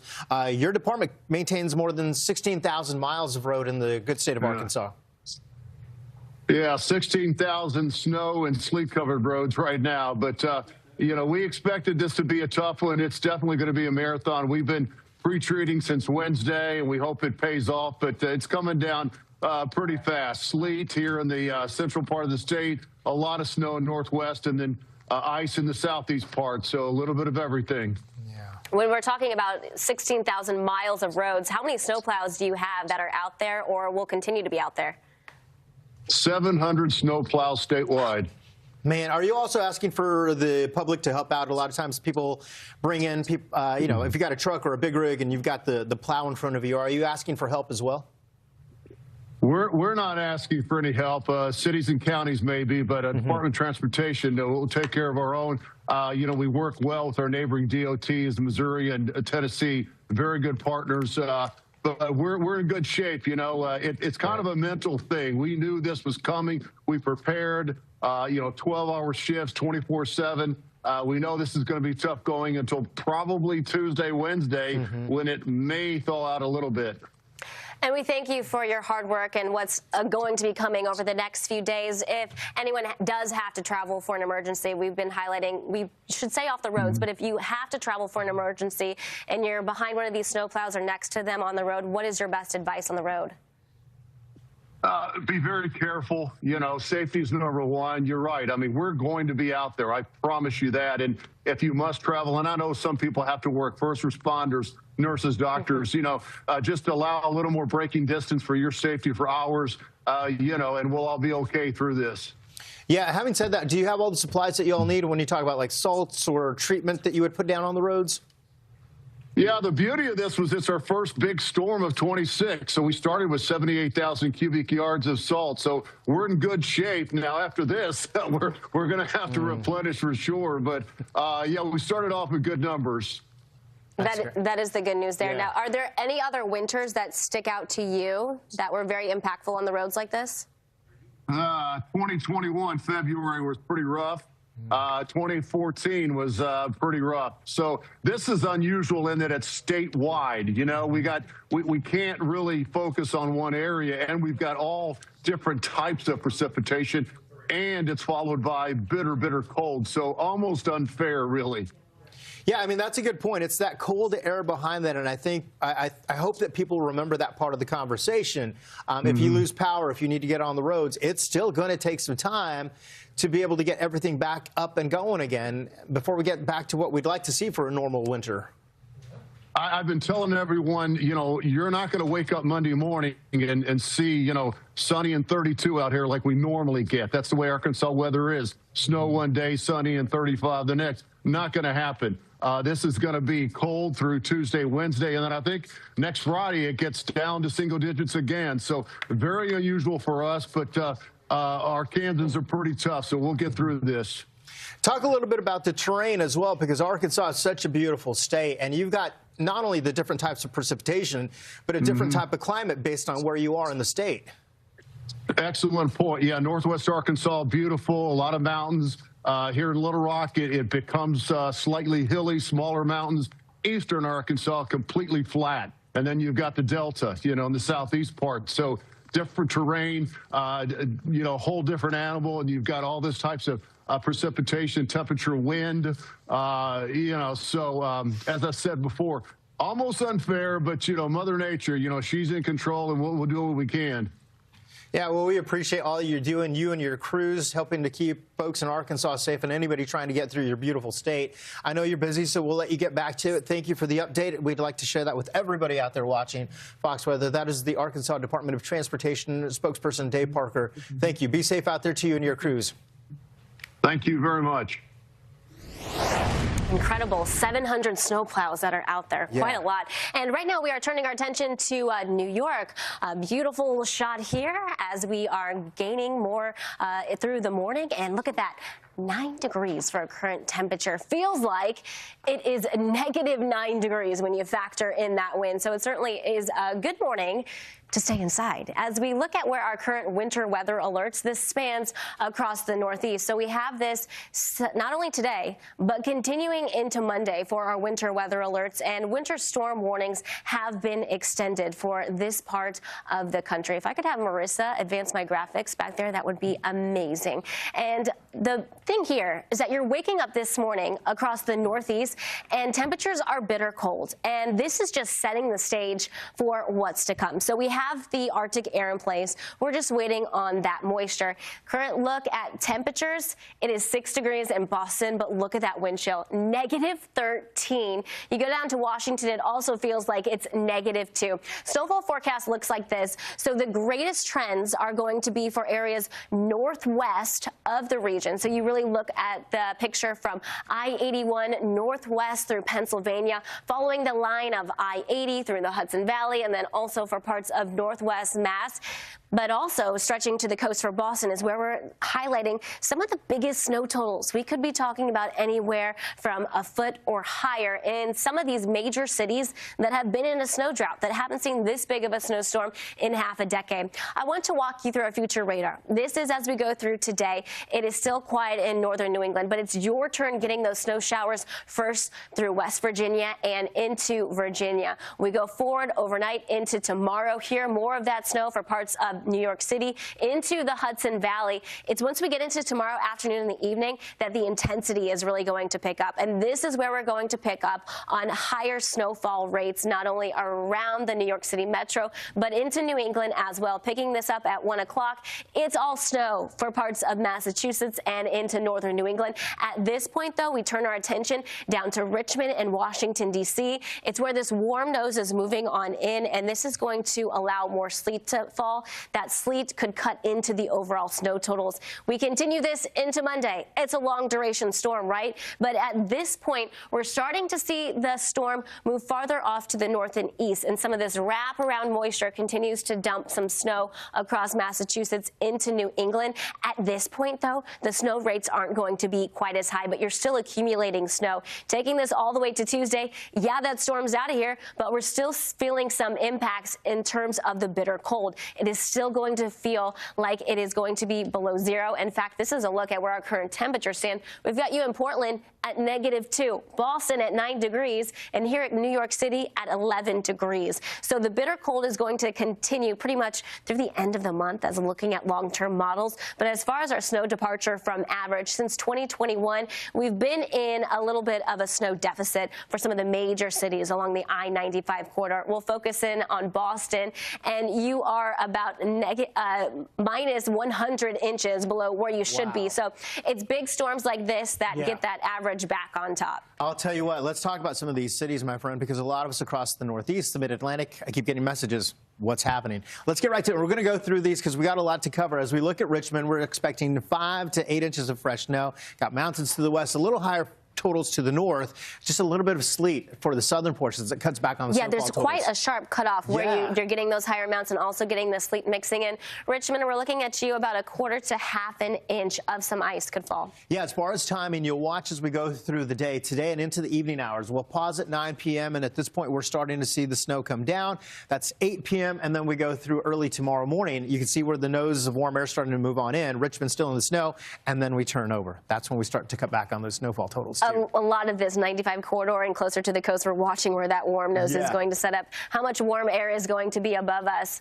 Continuing to look into our snowfall forecast for the Mid-Atlantic. Look at that, Baltimore, 5 to 8 inches of snow, D.C. in the mix as well. And this is where we brought down our snow totals a little bit there because we think there's going to be a little bit more sleet that's mixing on in. There was a lot of conversation about D.C. early on in the week, and now that sleet has really cut back those numbers, dealing with a little bit of ice as well. As far as timing, this afternoon, you have the day day today to get things done and prep for this, because right through this evening to tomorrow and then into Sunday morning, we're in it. And at this point, you want to be off the roads. You don't want to be traveling. Do what you need to do today. Even some ice here for portions across, say, D.C. and Baltimore and surrounding communities as well. Look at this. This takes us all the way into Sunday, and then by Monday, things are still cold. Yes, you're looking at temperatures that are going to be in the 20s. So pretty much anything that falls, it's going to be hard to move it. It's just going to continue to go through this refreezing process. Snowfall forecast for Philly, 8 to 12 inches. So on the higher end of things. Yeah, no kidding. And you think about this, and you're talking about Philadelphia, and then you take a look at places like New Jersey, closer to the shore as well, and then some ice in the mix. That's going to be the concern there.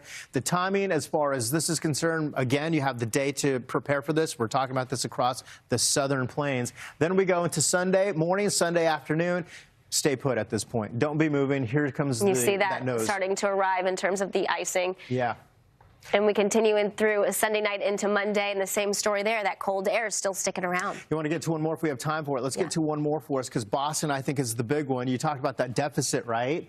New York, I'm sorry. Let's get to New York, 8 to 12. Still another important one. Yeah, exactly. I jumped right over New York. Hello, Long sorry, Island, we'll have to watch for that, Yes. for the warmer air working on in and just how much sleet could lead to lowering some of those snow totals. But I think through the Hudson Valley, that's where we'll be on the higher end of things. Definitely closer to a foot, possibly. Yeah, I think you're right. And the Monday morning commute is going to be impossible. I think widespread closures for school, maybe e-learning if we have that. But again, if you've got localized power outages, that'll be concerned. Here's Boston. There it is. For us.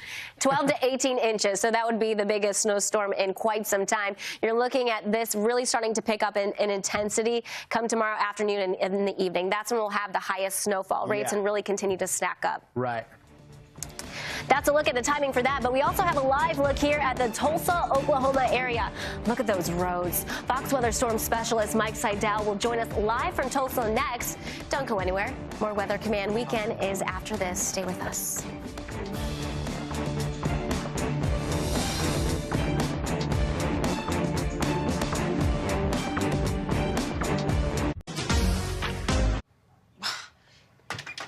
Don't stress. AHS can fix covered breakdowns. Ever wonder why ancient statues have a modest tackle? Download Nibble. Feed your curiosity. Shake it time and ring it, go and get yourself a whistle and blow. I just wanna holler when my soul feels free. Now blow. New Balance, we got now.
Maine this weekend. Crippling ice accumulations weighing down power lines and trees in parts of the south. Not used to winter weather like this, as hundreds of thousands could lose power for days. And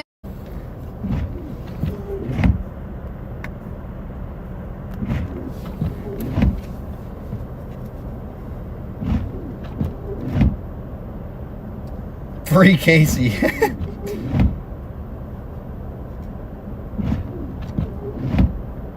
That dude's crawling under the truck.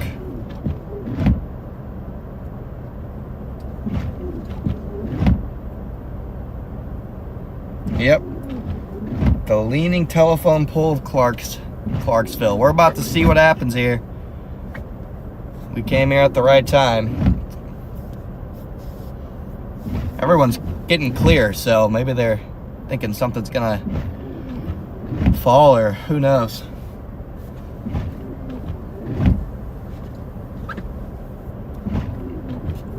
I would move a little bit, but I don't want to. There's a. Where's the fire? What up, y'all? We gotta follow up on.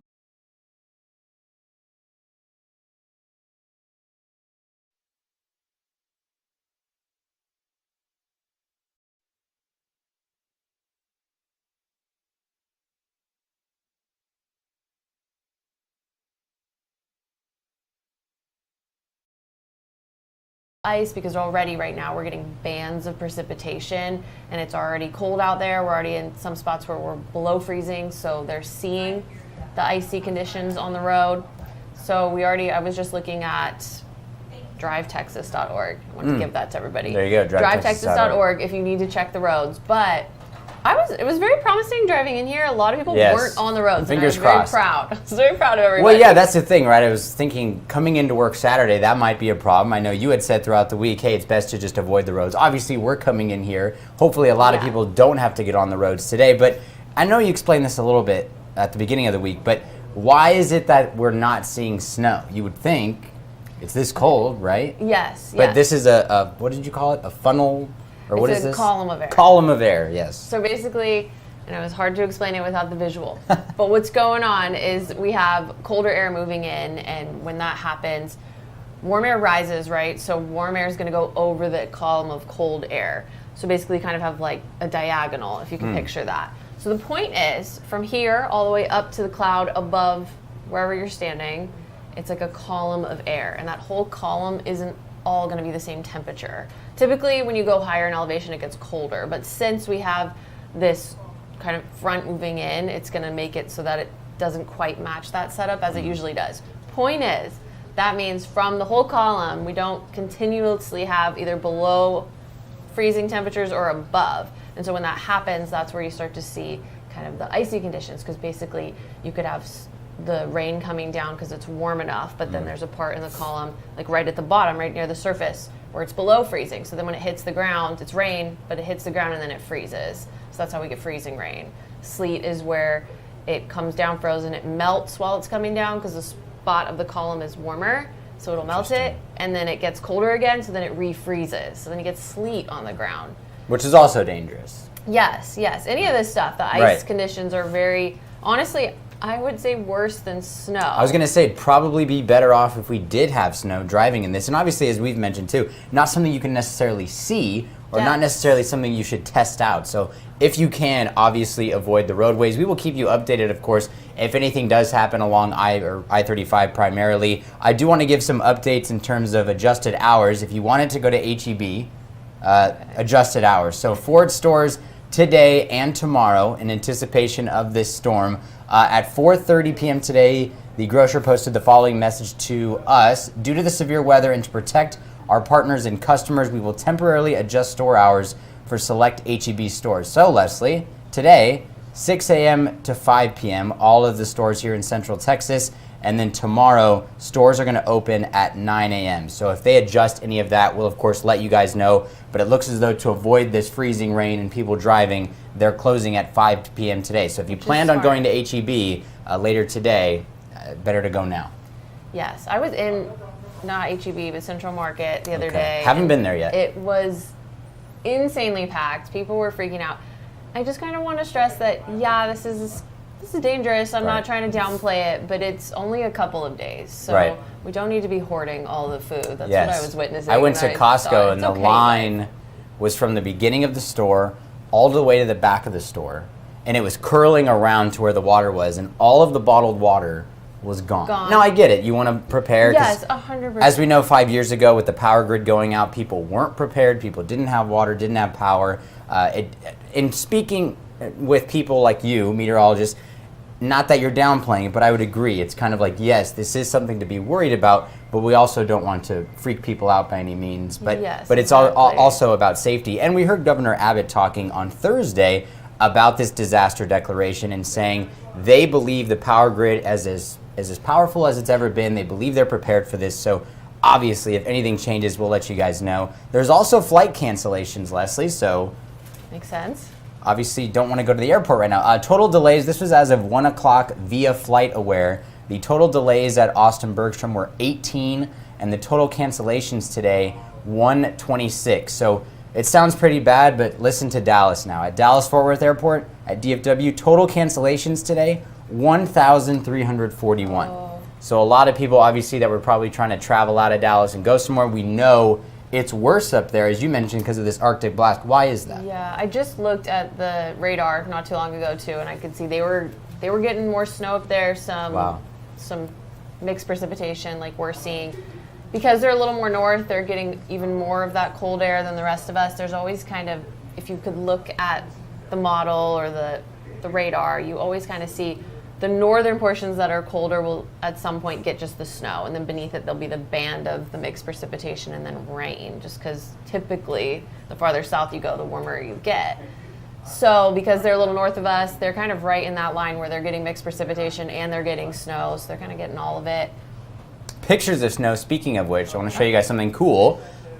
This is something you can go to right now, and if you scan that QR code up in the right-hand corner, Leslie, you can share your images. So we want to see if some of you are dealing with this winter weather. Obviously, we hope you're staying safe, so don't try and go out there and take a picture if it's dangerous. But if you want to share any snowstorm, if you want to share a picture of this weather, your situation, anything with us at Fox 7 Austin, love the photos, love the visuals. So just scan that QR code up in the right-hand corner, share your images, and we'll try to bring you those as best we can. We also have our reporters out and about today. We're trying to have eyes pretty much everywhere. Right now, this is outside the Capitol. There was a rally for life scheduled for here, and Governor Abbott just spoke. But as you and I were talking right before we came on the air, Leslie, there was anti-ICE protesters that were coming up to this situation. So we'll try to bring you the latest on that as soon as we get information. As you can see, this is that rally going on right now. I don't see where the anti-ICE protesters would be, but it's probably, we assume, and it's never great to assume, but we assume it's in sort of protest of this shooting we saw in Minneapolis a couple hours ago. A 37-year-old man shot dead by a federal agent. We're getting more information from that from our Fox 9 station in Minneapolis, so we'll stay updated with that. But I just want to let you guys know we do have eyes and ears, trying to be everywhere today. Marco Bittnell will also be out tracking the weather, and our very own Katie Pratt will join us in less than 10 minutes. Anyway, back to the weather. So when do you think this is going to be the worst? Like, what's the area just like, okay, this is, stay inside? So already right now, the hill country's starting to see some of that mixed precipitation. We already have, as I mentioned, roads that are already, they're showing reports of ice. It's going to get a little worse, though, as we head towards the evening for the hill country. So it looks like ice accumulations start to add up around that time. For us here in Austin and the other areas kind of more to the east, we're looking at midnight. And again, they're talking possibly a quarter to half an inch of ice for most of these spots, which is definitely dangerous. They were saying at some points, some areas are going to have impossible travel. So they're saying it's really, really important. So you're saying I shouldn't be in my car at that time? Yes. Yeah. And I hope... I just got rid of my all-wheel drive, too. And it's like, this is terrible timing because now we're here and we have to deal with this. But I think we'll be okay. We're staying safe. We're going to hunker down. There's air mattresses here if necessary. I could sleep on the floor if we need to. But as I said, we're trying to get eyes and ears everywhere with this storm to give you guys the latest coverage. As I mentioned, Leslie likes images to share. So I do. If you go to this right here, that QR code up in the right-hand corner, go ahead and scan it. Share your images with us. Once again, don't do anything that you know that puts you in danger. It puts you in danger. A picture is not worth that much, but we do obviously want to hear from you. Especially giving. Oh, here's one from Lampasas. Here we go. Okay. Freezing fog or small snow flurry. I can't really see that well. Yeah, from here it's quite dark. It's very dark on our end. We've got some. Where we is are that sitting. a thing? Freezing fog? Yes. That is a thing. It is. Okay, explain that. What is that? So that's when the temperatures are cold and you're getting fog, and it literally, because it's moisture. Fog is moisture. Fog is technically like a cloud kind of to the ground. So it's so cold, and with that moisture, that means when it like touches things, they will freeze. Ah. And then it looks like a small snow flurry. Okay, I can kind of see it. It's like up in the left hand there. You see what I'm saying? Like we're kind of far away from it, so I'm not trying to back we have that a small photo. little monitor we're looking we at can't here. see it very well, but yes, we appreciate Terry here sharing this Sending image. that, yes. And we want to see more of your images out there. As I said, just go up in that right-hand corner on that QR code and share your images. Of course, Leslie will keep us updated with anything and everything that's going on. We will be coming on at 5 o'clock today. Oh, look at this. From Skylar.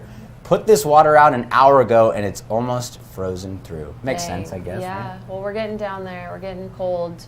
That's also another thing that's happening. We're in an extreme cold warning that starts at 6 p.m. tonight, lasts until noon Monday. Did you see the video of the spaghetti that was frozen in Minnesota? Did you see that? No. You didn't see this? What go to my Instagram, Explain it. Alec Nola TV. And basically, I'll try to bring it up on my Instagram here. I don't know if I'm signed into Instagram here, but anyway, Skylar, thanks for sharing this photo. We appreciate it. I guess if I go to my story here, can you watch these on your? Okay, watch this. That's no, not that one. Look at this. Look at that. Oh. That's real. That's gross. Isn't that crazy? I mean, it's obviously much colder there. Way colder. But I mean, look at this.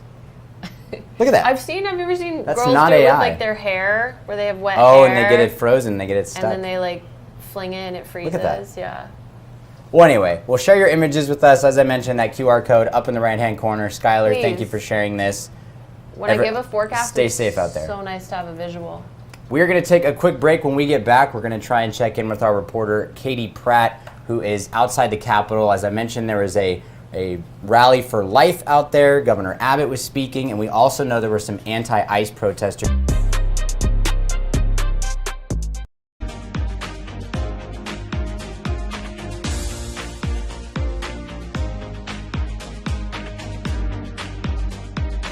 Snow is falling, and then we got the cleanup to be concerned with.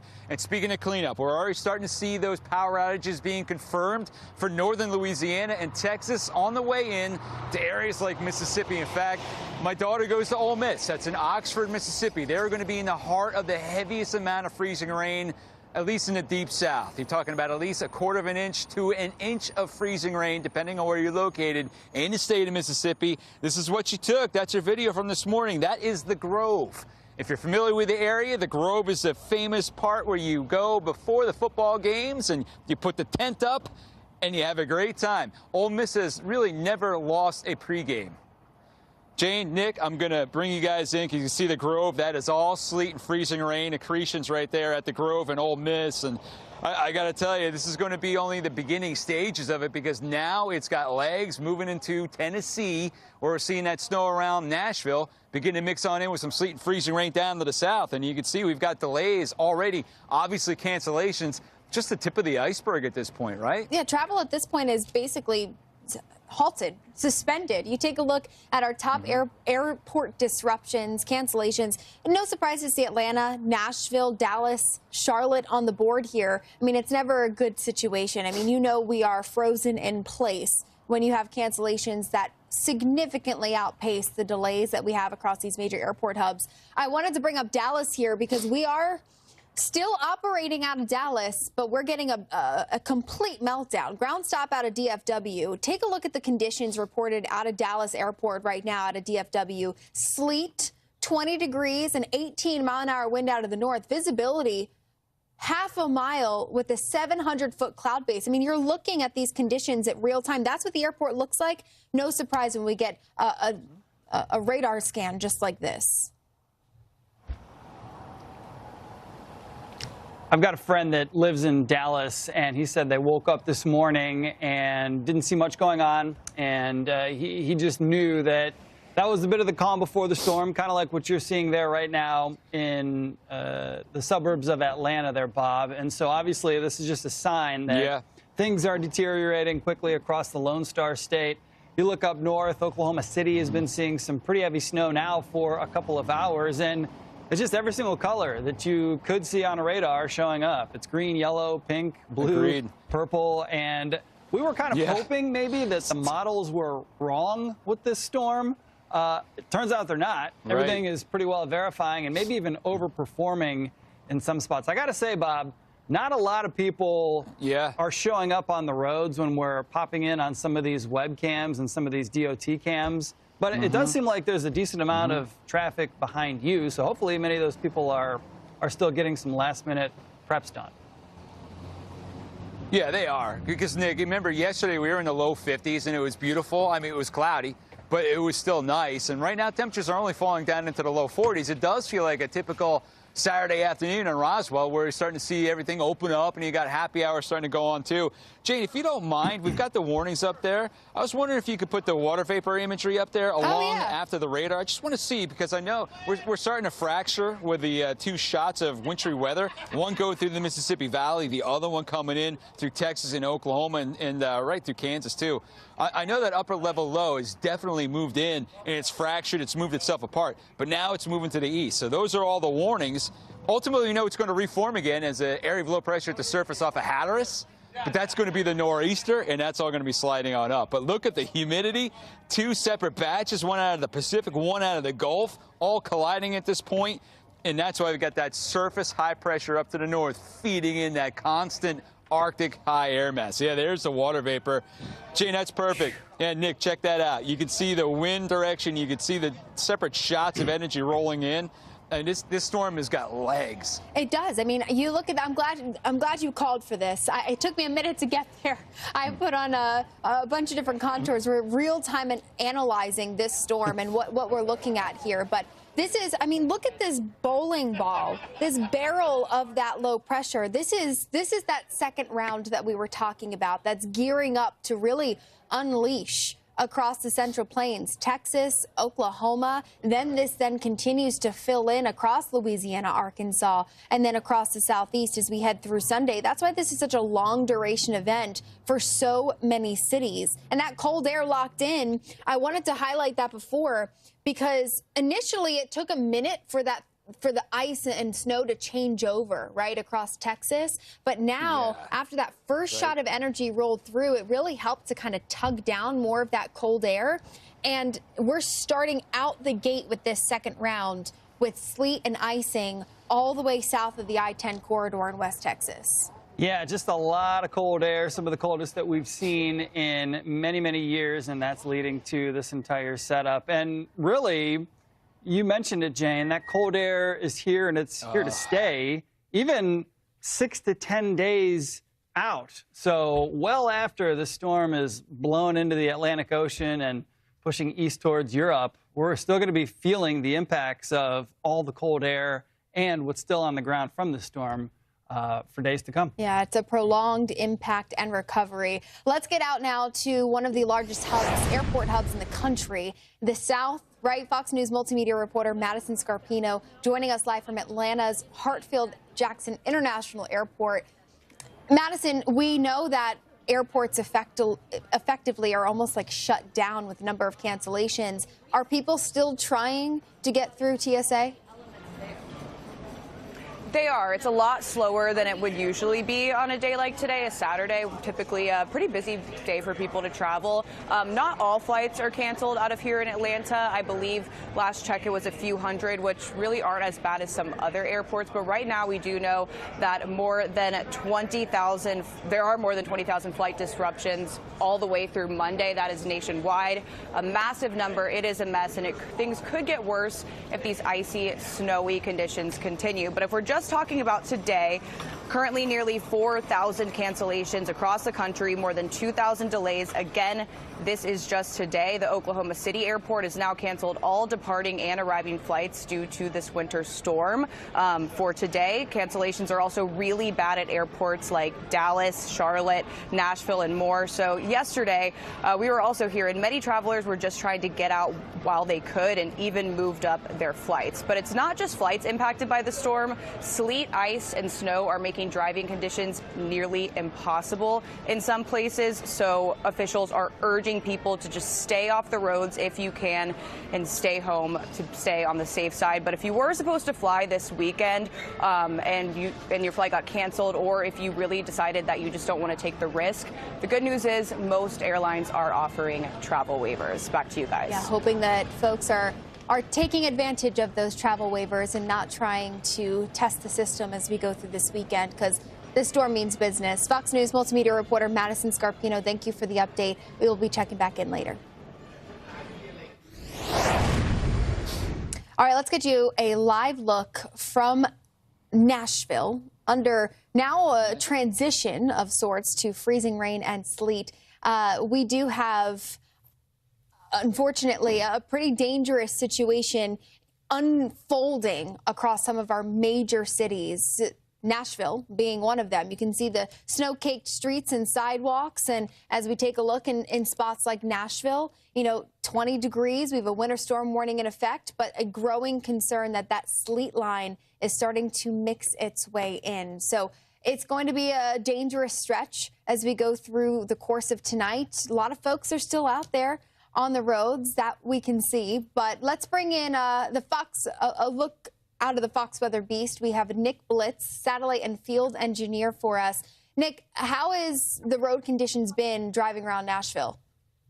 Hey, good afternoon. Yeah, it's been interesting here in Nashville this morning and coming into the afternoon. I would say the story would be a preparation versus all of this precipitation. As you pointed out, it has never gotten above more than about 23, maybe 24 degrees here in Nashville. As we roll forward here in the iconic Broadway, you can see the slush on the street. That kind of means everything is still working, right? The salt trucks have been out working nonstop. The plows are working nonstop. And since it's dirty looking, gnarly snow, it is melting. And so you see a couple of intrepid motorists out here with us trying to make their way around. But as the sun goes down, I think Bob was talking about this earlier, as it gets colder, the chemistry all of a sudden flips to be not in our favor anymore, and this stuff turns to ice. So you'll see we're taking it very slowly out here, Jane. Yeah, absolutely. And Nick, you're right in the heart of downtown Nashville. When you've had a chance driving around, we have our eyes on some of the DOT cameras, and we are getting reports now of some vehicle accidents. Some major interstates are still having a hard time keeping up with the snow that we had this morning. How is it for you, too, with the transition to freezing rain? I mean, the windshield wipers, it's a total different beast, as you're in the Fox Weather Beast, going from snow lightly falling to then perhaps freezing rain starting to freeze over on the windshield. Oh, absolutely. Obviously, Nashville DOT is doing their absolute best. Plows running constantly. I think they have 45 plows out running nonstop. But you're right. It's kind of doing their best to maintain the situation. We've already had to climb on top of the weather beast and actually de-ice the camera that we're using to send you back these pictures from downtown Nashville. The transition is only going to get worse as we get towards 5 o'clock. The sun goes down. The sun's not providing that much help, if I'm totally honest with you, but it is providing something. And once we lose that, the conditions can only get more treacherous from here. Yeah, I mean, here we are getting into the second half of the afternoon. You're right. There's still sun. The angle of the sun as that starts to go down, even though we've got cloud cover. You think to yourself, what do you mean? But, here we are. Temperatures will continue to fall. But that's the thing. You've got this warm nose transitioning. How do you think roads, realistically, I mean, you've been out here, you've been in these situations, driving around, operating satellite trucks and field engineer. How does this work as we get into the night, into tomorrow morning? What do you expect to see our biggest concerns? I mean, power outages being one of them, but is it the main roads that you think will just be maybe the only saving grace and everyone else is just kind of in a bad spot? That's a fantastic question, because I think we will see even the main arteries that are receiving the majority of the attention for good reason, right? 45 snowplows sounds like a lot until you try to cover the entire greater Nashville area. So they're definitely focusing on the major travel arteries. 100,000 gallons of brine sounds like a lot until you realize that you have to keep applying it. So, and the realization that as those temperatures come down, eventually no amount of salt is going to prevent the water from freezing. So my biggest concerns would be power, a great point you made earlier, but also eventually this is going to transform into black ice that'll be dangerous to drive on, no matter how heavy your truck is. Obviously, our truck is extremely heavy, but there comes a point where no amount of huge tires, no amount of extra weight, it becomes dangerous even to walk on, right? And it becomes difficult to see. So those are my two big concerns. Power, like you said, black ice developing overnight to just catch people completely unaware. Yeah, and then the cold air that settles in behind this to keep that ice locked in place for days to come. Nick Bills, thank you so much for giving us a firsthand account of what you've been experiencing this afternoon. Hopefully we'll be checking back in with you again as you continue to show us the look out of the Fox Weather Beast. Absolutely, Jane. Thank you so much. All right, we continue our coverage here nonstop on Fox Weather. We have teams fanned out across every angle of this storm, in the ice, in the snow. Keep it here. Fox Weather, your Winter Storm HQ.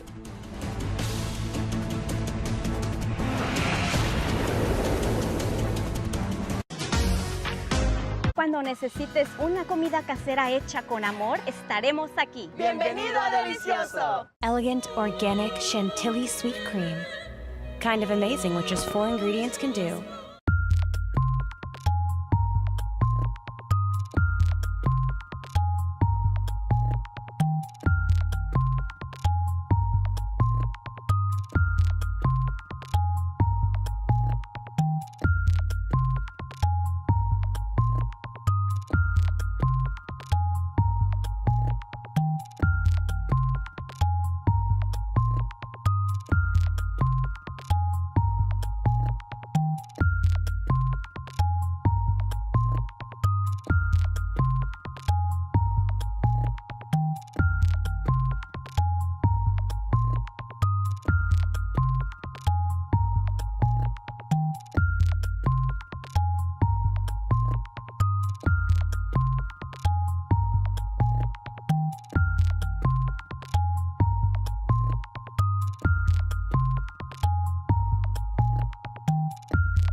Beginning today, we will also have more than 2,000 DSNY workers staffing each 12-hour shift. They will lay down salt as soon as snow starts to fall, and they will launch plowing operations soon after. We have more than 700 salt spreaders and 2,300 plow vehicles ready to be deployed. This is the largest snow fighting operation in the entire country. So that's up in New York. Down in Atlanta, they've already been pre-treating the roads before it even happens. They started doing it last night at midnight. They continue to do it right now with a nice brine solution. In fact, what's interesting about Georgia, because we know the trees are going to come down, power outages are going to be out there. You got the Department of Agriculture, the DNR, and the Forestry Commission all acting in conjunction starting this afternoon through the end of the period to be together as one unit, which means they're going to have the chainsaw crews and ATVs out ready for cleanup. In fact, the National Guard has been, they've got 500 of their troops ready to come in and help clean up efforts as well. So National Guard activated with 500 troops in the state of Georgia to help with cleanup. And it hasn't even started yet. So some good news right here. I don't think Atlanta's going to get caught this time unawares, because this storm has been well forecasted, well documented, and right now the storm is right on track. And I hate to say it, I wish it was a bust, but you're looking at freezing rain around northern Louisiana into northern Mississippi, and it's already piled up big time. Over 3/4 of an inch of icing already in northern parts of Louisiana, on the way trucking into Mississippi, Tennessee. It's fouling up that beautiful snow you had around Nashville early this morning. Now as you enter into the latter part of the afternoon, warmer air getting involved, switching things over to sleet, freezing rain, and snow. Power outages, they're starting to go up. Look at Northeast Texas, 57,000 customers at this point. Louisiana, that number has gone up. 41.4 thousand customers so far on that stripe right outside of Shreveport. So that's going to be an ongoing problem over the next several days, if not the next week, because we know that Arctic air comes in and it blasts us with a big Arctic chill. The coldest air mass of the season is setting up right now, nosing all the way down to the Gulf of America. Guys, are going to bring you back in as well. Jane, Nick, you guys are back there in New York City. You've been following us as well. Look at the color coordination. Then you got the yellows, the greens, all the rain. Look at the pinks, the purples, and the blues. Not what you want to see, especially when you're talking about pink and purple. This is such a perfect depiction of what we're dealing with right now. I mean, you take a look at New Orleans with heavy rain and thunderstorms moving in right now. And then when I take the measuring tool from New Orleans up to Middle Tennessee, let's go up to Nashville, right? So about 450 miles or so, where you have this transition from rain to ice to sleet to snow. And the icing footprint, that is something that really has me concerned, because you take a look at the pink now beginning to erode away on radar, Memphis through Jackson on the I-55. This is where we've started to see power outages climb across parts of eastern Mississippi. And then you look back out on the I-20 corridor towards Shreveport, DeSoto Parish, nearly 50% of the parish is without power right now because we are getting ice accretions that are verifying north of 3/4, probably at this point north of an inch already so early on into the event. That's so much ice. That's just so much weight on infrastructure, power lines, trees. Here are your top totals from everything. 13 inches of snow there in New Mexico. And if you're watching us from the Mid-Atlantic or the Northeast, or even still parts of the Southeast, and you're going, "What? This storm is a bust. I don't see anything going on." Well, we're not even halfway through this thing yet. And trust me, it's not a bust. It's verifying, and maybe then some in places where it's already impacted or moved through. And we fully are prepared and stand by the potential for this power outage forecast to verify as well. And that, of all the graphics, this is the most concerning, right? Because this is going to be happening possibly long after the storm rolls out and very, very cold air has infiltrated much of the country. That's the worst part of it. And we know the cold air's coming in, right, Jane? Behind that, you've got Arctic blast. It's a true one. Remember, just yesterday, we had wind chills -50 to -60 in northern Minnesota, Wisconsin, northern parts of Michigan, the UP. So that Arctic air is now bleeding in, and it's really a double-barreled area of high pressure, one across the mid-Mississippi, upper Mississippi valleys, and the other one sliding into New York and positioning itself perfectly to get that cold air damming event, the wedge, right down to the Appalachians into the Atlantic Ocean. That is going to be the real, I would say, cocking of the trigger of the gun. You add to the fact that we got tremendous amounts of humidity coming in from the Pacific into the Gulf. That's going to be the trigger finger to get that winter weather going over here over the next few hours. Oh, yeah. I mean, the cold air is the most significant piece to this puzzle, right? The fact that we had such a powerful Arctic high settle up out ahead of the advancement of this moisture that is being funneled in across the southern base of that high. I mean, you have extreme cold warnings all the way down to Brownsville, Texas, right? I mean, and that's, Nick, to your point, the danger here is that even after the sleet and the freezing rain and the snow ends, we're looking at extremely cold temperatures lingering through the days after the storm. That is what's going to make recovery basically move in slow motion, right? And so that means power is going to be prolonged, being out for so many, perhaps, you know, right now we're at tens of thousands of people, but we could be talking millions of people as we go through tonight on into tomorrow. But, you know, another talking point, can't forget about the snow, right? We've got our eyes on the ice and the extreme cold, but that snow footprint continues to grow. The Ohio Valley, where we've got a bullseye, perhaps north of Louisville, where we could see 12 to 18 inches of snow. And then, of course, everybody wants to know what's happening on the I-95 corridor, where I do think, Bob, you and I were chatting about this. I do think that the cold air is going to keep us locked in, and we're talking 8 to 12 inches of snow, definitely for our major cities, Philadelphia through Boston.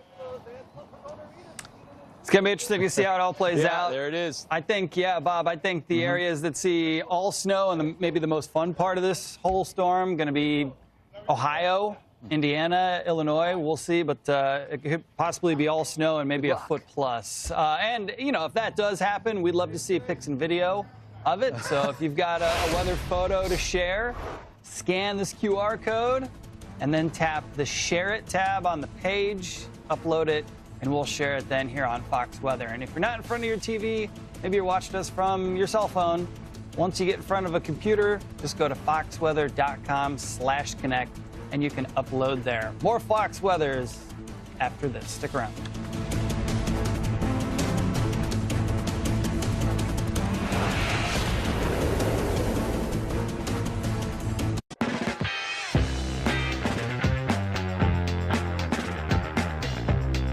Introducing new Potbelly Wraps. With fewer carbs and even more protein. Potbelly, we bring the hot.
As America braces for a massive winter storm, Fox Weather has every angle covered with crippling snow and ice targeting more than 35 states. More expertise, more reports from inside the worst of the storm, more weather news than you can find anywhere else. Stay informed around the clock. You can stream on your TV. Learn how at foxweather.tv. Fox Weather, your winter storm HQ.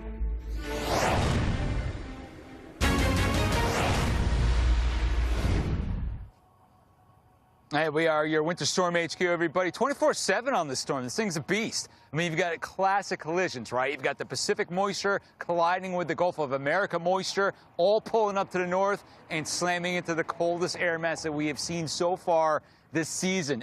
You want proof of that? Minus 50 to minus 60-degree wind chills just yesterday afternoon across the Dakotas, northern Minnesota, into northern Wisconsin. So let's go chronologically. We've already seen the freezing rain accumulate around northern Louisiana, out of Texas. It was all heavy snow around Oklahoma earlier today. Now that whole thing is sliding into Arkansas, northern Mississippi, and Tennessee. It's clipping into Alabama as well, and we expect shortly here within the next 4 to 5 hours that rain to switch over to freezing rain for northern Atlanta, ultimately sliding up the I-85 corridor. Hey, what's going on? Into Charlotte. Yeah, it's my hometown in Roswell, Georgia. That's where I'm located right now. A lot of people I know up here. A lot of people trying to feed us drinks, Jane, and I'm not doing it because we got this major storm that's headed right up from Mississippi, Alabama, ultimately up the gut into Georgia. Listen, all the shelves are bare, right? Be it the grocery stores, the liquor stores, everybody's been hunkering down, preparing for this. Liquor stores. And, you know, I do think that this is verifying in a way that we don't like to see it verify across parts of northern Louisiana, eastern Mississippi, where power outages have now started to spike as that freezing rain. The pink here you see on radar is starting to take shape. Monroe up to 2 below. Huntsville now reporting, to your point, creeping into northern Alabama. Where you are, though, it's been interesting. You look at the temperature profile. Raleigh, Charlotte, we're in about the mid to lower 20s. In fact, we're just at freezing for Charlotte. Right. In Atlanta, 46. We know that that cold air is going to settle in across North Georgia, which is why we do have the growing concern that freezing rain. What do you think? More so, I think more so overnight is where we're going to see that profile take shape. Yeah. Definitely, and I can tell you the way it's going to shape up for Atlanta because I've seen it before, even though this is going to be worse than anything we've seen in about 10, 15 years.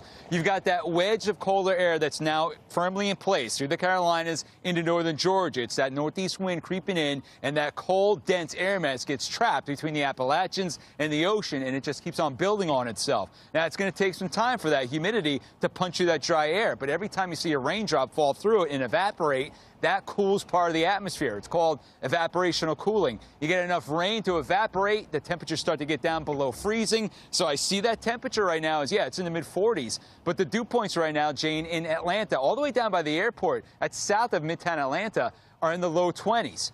So that's already well below freezing. Now, we're going to wet bulb to something like 28, 29 degrees, which means where that air temperature cools down and meets the dew point, it should be in the upper 20s.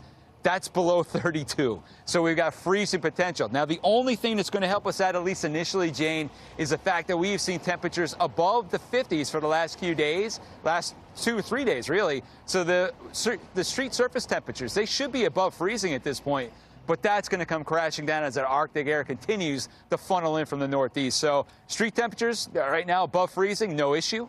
No rain, no issue, but we're going to start seeing this stuff go downhill after midnight tonight once that sun sets especially. Hey, Bob, I was trying to pull up the Dallas live flight tracker and radar because we had a camera up showing the airport operations right now. Dallas is one of the areas getting into round 2 of this storm. We have sleet at the airport. Yeah. They have active operations on the runways right now. And unfortunately, it's a mess. 1,500 flight cancellations right now. Misery index is a level 4. This is effectively why a lot of our major airport hubs are just shut down as we see this storm continue to ramp up. So we know that Texas is in for that big round of ice and sleet as we go through tonight. So expect those conditions to continue to deteriorate. Also to the northeast. on the I-95 corridor, bracing for impact, preparing ahead of this storm. So let's check in now with Fox News correspondent Alexis McAdams joining us from the Big Apple. Alexis,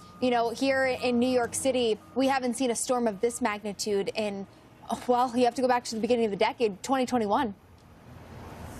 That's right. Yeah, and that's like right when I moved to New York City. I am from Chicago, though, so I remember we got some snow, but it wasn't really as much snow as they get in the Midwest. But people here really just aren't as used to it. The people who are used to it, though, and are preparing for it, Jane, are the Department of Sanitation, the Department of Public Works crews. They're pretty much the only ones out in the streets of New York City, except for news crews who are talking about this incoming storm. But they've been working on this for days. They brine, they salt, and they get as prepared as they can. This is also going to be a big test for the new mayor of New York City, Zoran Mamdani. We saw him out here a short time ago where he says, don't worry, we've got you. Watch.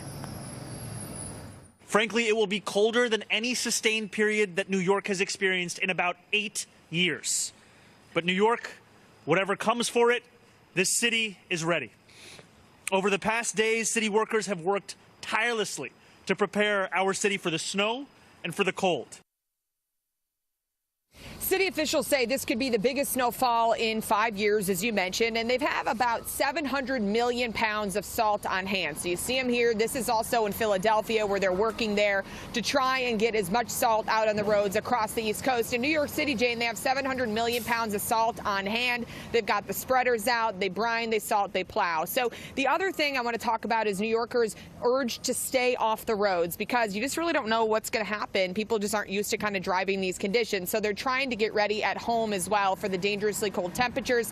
That's why if you look at this video, they've been hitting the grocery stores. They're trying to pick up, you know, the milk, the eggs, get gasoline in their tires, or get gasoline in their cars, not their tires, and get air in their cars. That's how cold it is. I think I had a brain freeze. Back out here live, though, I can tell you that this is just part of the ongoing prep. So people are trying to stay at home. You know, it's a reason to kind of watch some Netflix or watch Fox Weather with you for the rest of the weekend and kind of see what we get, Jane. Absolutely, Alexis. We are locked in for the weekend as this storm continues over the next, however long it takes, right? We know at least for the next 2 days, but I don't blame you, the brain freeze. It's 17 degrees, feels closer to the single digits in New York. So stay warm. We're going to continue to check in. Appreciate your time and insight here in New York City. Let's talk more about that, right? We have, that's Alexis McAdams, Fox News correspondent, but we are expecting to see a pretty significant storm for the I-95 corridor. We focused a lot through this afternoon on what's happening now, right, in the Central Plains across the Southeast, but let's zero in on the I-95 corridor for a moment. Look at our temperatures. The last 2 days, it was like a breath of fresh air. We thought, really? It's going to get this cold? Yeah. Then it slams you in the face as you step outside. 17 in New York. This is one of the coldest air masses that we have seen so far this season, and we're gearing up for the coldest air that we have seen in years. Yes, we've got wind chills that are headed below zero as we work through not just the storm, but the week thereafter. Winter storm warnings, they're expanded across the entirety of the Northeast. We're still holding on to a winter storm watch across far north Maine, but generally speaking at this point, we do still have a couple of hours. I will say that you look below me at New York, we have some high cirrus clouds coming in. It's usually a signal of change in the forecast, by the way. So whenever you see that and you look up, know that the weather you have right now is changing, likely a good 24 hours from now, and that is what we will see. Latest numbers, 8 to 12 inches for New York City on the I-95 corridor. Now, this will be an interesting setup because I know you guys have been following along with us, too, the possibility of a changeover. Well, let me tell you this. This is purely going to be snow. It starts overnight tonight by 8 o'clock in the morning. From D.C. to Philadelphia to New York and then into New England, we've got snow falling. And it's that fine, powdery snow, so that's going to help it really start to pile up for us. 13 degrees. So we've got that cold air locked in, overrunning with that moisture. Now, this is where it gets a little interesting. 8 o'clock in the evening, now we start to see a transition to icing. Now, whether it be sleet or freezing rain, that's something we'll still have to figure out. But nonetheless, I think between about midnight and, say, 4 o'clock in the afternoon for New York, it's pure snow, which is why those totals are going to amount to closer to 8 to 12 inches. And then on top of that, the sleet, as this storm starts to pull away, it's just kind of an added layer to this mess. As we get into Monday, things will start to quiet down, but the cold air rushing in. Look at our temperatures plummet to the single digits here as we get into Monday night, and that's what locks in all of that snow. Still a little uncertainty about how this area of low pressure develops. Does it kick right over what we call the benchmark, that 40-70 line, which if you drew a line, you know, just south of Nantucket and then say off of Long Island, that's where we would look for that sweet spot of what typically would bring us the best snow potential on the I-95. But I think still a little warm air is going to tug in here at the tail end of this event. But again, I don't think it's going to do anything to knock down the snow totals. Now, for Boston, this is where we could see a pretty significant slam dunk, right? Because we're going to be north of that rain snow line the entire time with that cold air just locking in 9 degrees by tomorrow morning in Boston. And there'll also be some wind to this storm as this low continues to further develop here. Here we are Sunday evening, and that's the warm nose I'm talking about. Depending on where this low tracks, right? If it's just a touch inland, just a touch west, that's what brings a quicker transition to sleet and freezing rain. But again, this is later in the day Sunday. This begins midnight, so we have at least a good, I'd say 8 to 12 hours to match our 8 to 12 inches of snow that will continue through about midday. And then this quickly comes to an end, and then we just gear up for a pretty significant cold event that's going to linger through all of next week. But when you take a look at the forecast, 8 to 12 inches for New York, expect it. I do think that in some cases, you know, depends on when you go out and do the measuring stick, right? That's when we'll see how this unfolds. But biggest snowstorm at the very least for many of us in 5 to 10 years. So we've got nonstop coverage here on Fox Weather, keeping you up to date from the first flake all the way through cleanup. Stay with us on your phone, connected TV, and online. You can watch us on any device, on any provider. Go to foxweather.tv to find out how. We'll be right back.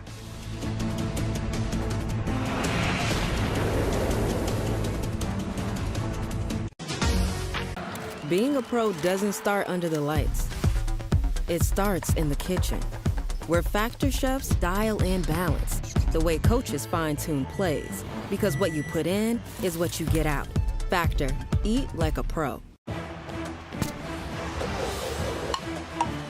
Holy guacamole.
Fox Weather Alert, blockbuster storm spreading snow and ice across the U.S. Snow and dangerous ice falling in the plains and spreading southeast right now as the storm will impact more than 2,000 miles from Texas to Maine through the rest of this weekend. Those ice accumulations will weigh down and drop power lines and trees in parts of the south where hundreds and thousands could lose power, some for days. We're looking through the windshield of our exclusive Fox Weather Storm Tracker, Brandon Koppin right there, where ice already starting to accumulate on his windshield in Mayfield, Kentucky. Arkansas, we do have snow, but to transition to ice on the southern tier of the state. These impacts potentially historic. More than half of all Americans will experience sub-zero wind chills in the next week. That extreme cold, it locks in snow and ice, leaving those without power shivering for days, an added danger to this storm that will continue to follow. Then there's the travel concerns. Thousands of flights are canceled all ahead of this storm. We are with you every step of the way. Fox Weather, your Winter Storm HQ, covering all angles of this massive storm. Stay with us 24/7 on your phone, your connected TV, and online. Good news is you can watch us on any device or provider. Just go to foxweather.tv to find out how. And also make sure that your phones are charged up while you've got the power, while you've got the time to do so. I'm Fox Weather meteorologist Jane Menard along with Nick Koser. Nick, power outages continue to spike. You know, we're now well over at least 150,000 customers without power here, stretching multiple states. Yeah, you see it right there. Unfortunately, those counties in Texas are at the top of that list, followed by Oklahoma and Arkansas. And this is a concerning trend, Jane. I mean, the fact that we have this many power outages this early in the storm indicates that everything is everything is verifying with the forecast, and we're only going to see more of these power outages as we go through time. A lot of this is due to icing, right? As we've been worried about the Arklatex region for days, and unfortunately, it's verifying out, and we're going to continue to see more of this ice threat push further east. You see the ice storm warnings across areas with the power outages right now and continuing through northern Louisiana and through the Mississippi River Valley up into parts of southern Tennessee. And then another cluster of ice storm warnings there towards northern Georgia and through the upstate of South Carolina and North Carolina. We've gotten some reports that the Waffle Houses in South Carolina are either closed or closing. On account of the fact that's usually the metric that we use down south, right? Yeah, typically those when the Waffle Houses start to close, you know this is the real deal. Look at Dallas right now. I mean, my goodness, we've got low ceilings, the airport itself in a meltdown, as we expected, right? Air travel, nearly impossible for some of our major airport hubs. Also, too, while I've got this up on our winter weather alerts, this is kind of breaking in a sense for Austin, Texas, upgraded to an ice storm warning. This is the first time. Now, of course, you go back to 2023, and that's when ice storm warnings really began there in across parts of the hill country down in Texas. But I think it just goes to show you, I mean, these extreme colds locking in as far south as Brownsville, right? I mean, setting the stage for a very dangerous scenario. And this is round 2 setting up across parts of the Central Plains. Round 1 came through last night through this morning. You can actually kind of see the division, this kind of dry slot that's kicked in throughout the afternoon across Arkansas and northeast Texas, where things have, for the moment, briefly paused as that first piece of energy really starts to ramp up now across parts of northern Mississippi into Tennessee. But I'm still keeping my eyes very closely on what we're watching back out across Texas, because with Austin under that ice storm warning, I think when you look over the course of the last 2 hours, that's what this loop shows you. I mean, yesterday, Nick, this was all rain on the I-10 corridor. Here we are with this second shot of energy. Immediately, the pinks and purples show up on the I-10. And so you know that that just is going to be a bit of a tough situation, and a little instability there just shows you how dynamic the atmosphere is heading towards the I-35 corridor. Yeah, such a huge push of moisture from the Pacific and the Gulf of America colliding with really, really cold air. And so we've got it all on the board, you know, and there's that area of low pressure that's digging and really ejecting all of that moisture and all of that energy from the desert Southwest and northern Mexico. It's going to be pushing north and east, and as it does that, we're going to continue to see this whole storm just throw everything but the kitchen sink at the eastern half of the country.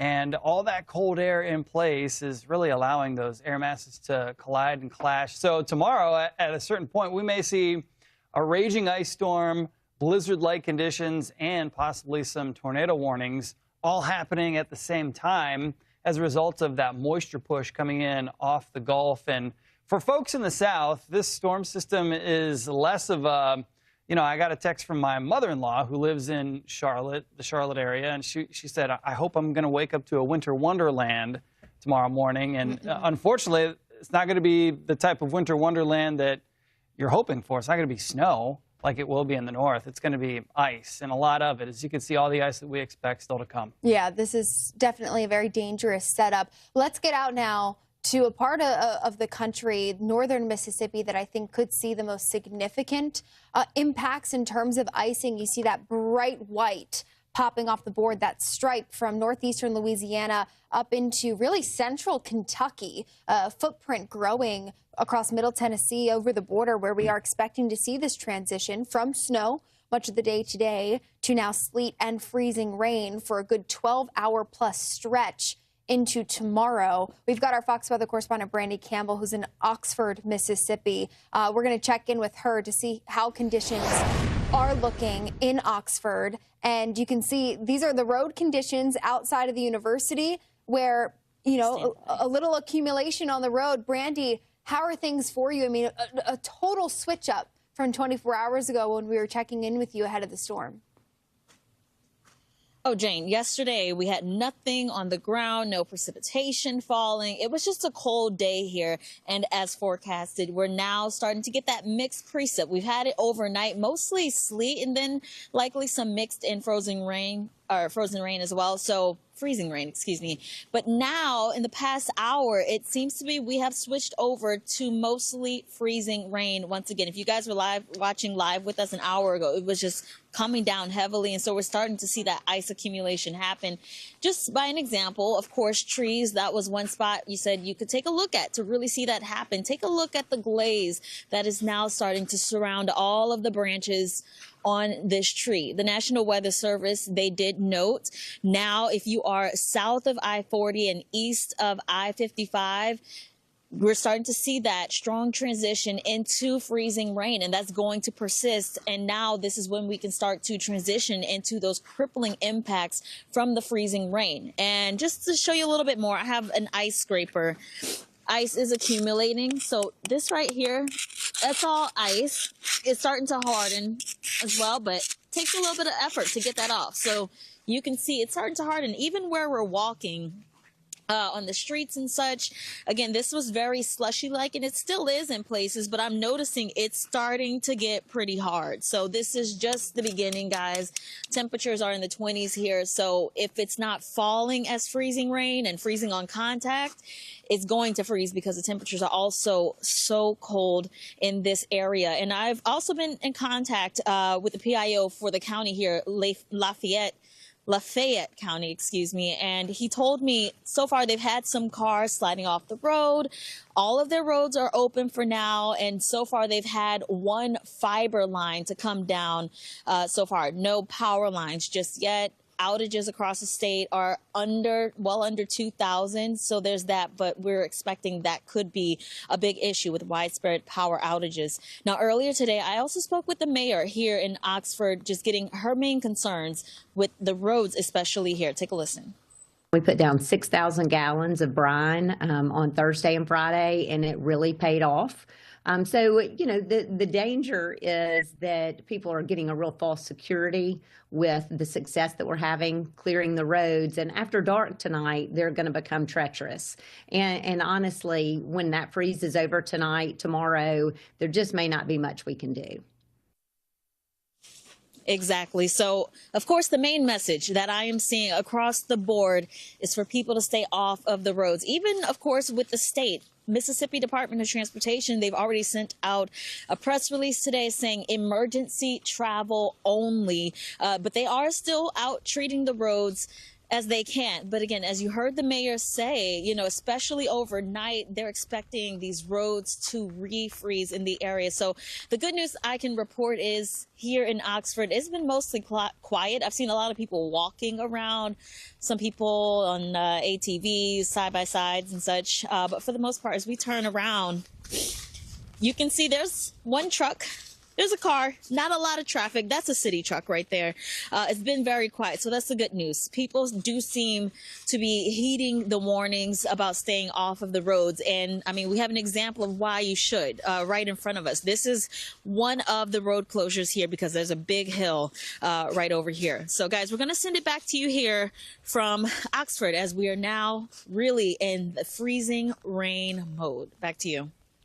Brandy, I mean, we still have hours of this to go through tonight, so hopefully it's not going to be as bad as we project it to be, but we've got you to tell us as you're out there on the ground through tonight. Thank you, Brandy. We'll be checking back in Oxford, Mississippi. All right, so a look at some of the totals there that's still to come. Oxford, I mean, we already have verified. I mean, this is still the forecast. Ice still to come, but verified, Nick.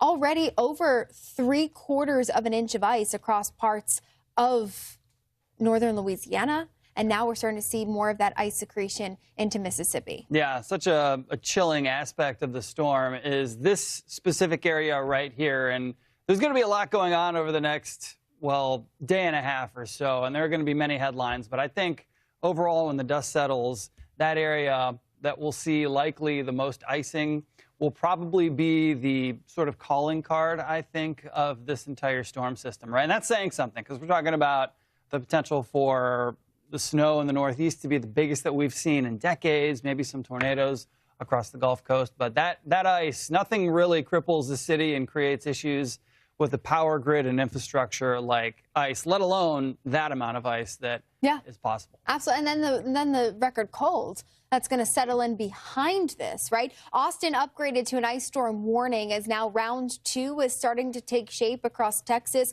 up through the Central Plains. We're seeing some power outage numbers grow. In fact, when we take a look at that power outage trend out of Louisiana, look at this. Over the course of this morning into the afternoon, a big spike there. And that's where we're seeing, of course, across northern Louisiana, that icing that has already amounted to, I think at this point now, over an inch. And then Texas, same deal here. I mean, I know out of Dallas, and then we continue up into northeastern Texas, the potential for more icing that's still to come. So it's a long duration event, but we're going to be with you every step of the way here on Fox Weather. We're not going anywhere. Folks traveling this weekend, Nick, forget about it, right? I mean, air travel, we're already seeing cancellations climb over 4,000 this weekend. Yes, today, tomorrow, through Monday. In fact, airport operations likely not to get back up and running until maybe the middle of next week. Right? Major airlines issuing travel alerts as parts of the U.S. continue to deal with the ice, the snow, and the frigid temperatures. We also have some severe weather on the board, so lots to cover here. A multifaceted storm system. Travelers encouraged to check in with your airlines and, of course, those on the roads. Don't do it. Stay home. Stay safe. More Fox Weather when we get back.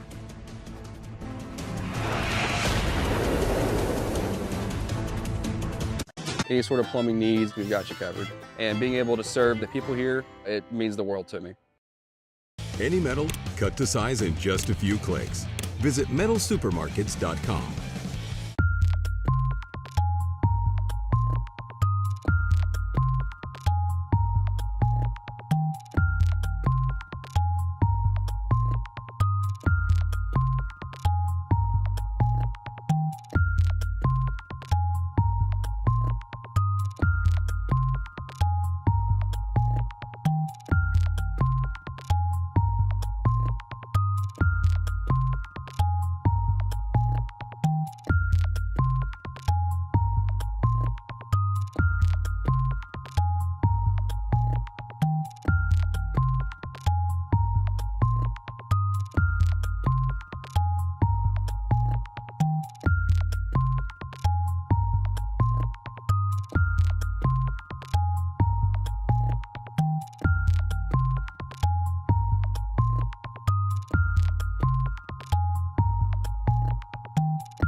Let's talk about winter precipitation. You get rain, freezing rain, sleet, and snow. So let's talk about how each is formed. All precipitation usually begins as snow at the top of the atmosphere. As it falls on down, as long as the entire atmosphere is about 32 degrees or cooler, it will remain snow when it hits the ground. Sleet happens when the snowflakes melt, turns into a raindrop, and then refreezes with a very cold atmosphere at the bottom layer. Freezing rain, it's a little bit different. We've got warm air on top of a very shallow layer of cold air. That rain falls through that shallow cold layer as it hits the ground as liquid, but then freezes on contact. If the entire column of air is above freezing from the surface all the way to the top of the troposphere, well, that's just plain old rain. Small temperature changes in the profile of the air can lead to huge differences in what type of precipitation you see. We're your Winter Storm HQ, Fox Weather, for all seasons, for all America. All right. Welcome back, everybody, to Fox Weather. Appreciate you being here because this storm is a beast. It's a monster. We know it. We've been tracking this now and had our eyes on it for the last week. Here's the situation. We've got this upper level low that came ashore across northern Mexico out of Southern California just yesterday. Now it's starting to unwind a little bit, but the energy is getting shot off in spokes and headed right through the desert Southwest into the southern plain states, ultimately arriving into the mid-Atlantic states by late tonight through tomorrow. What does it mean? It means it's interacting with an Arctic high-pressure region that's been nosing down out of the north for the last several days. It came over the United States last night, right through northern North Dakota into Minnesota. Now it's making headway through the northern Mississippi Valley. Ultimately, we've got another high-pressure area that's going to get set up shop right by, I would say, central New York into northern New England. But that's in a perfect position to get the winds out of the northeast for the East Coast. What does it mean? It means that cold Arctic wedge of high pressure is going to be situated in a perfect spot from the Carolinas down through Georgia into Tennessee, northern sections of Alabama, to get the freezing rain going. So we've got that as an issue. Now, it's going to come in waves. We've already seen the freezing rain come in northern parts of Louisiana into Arkansas, northern Mississippi over the last several hours.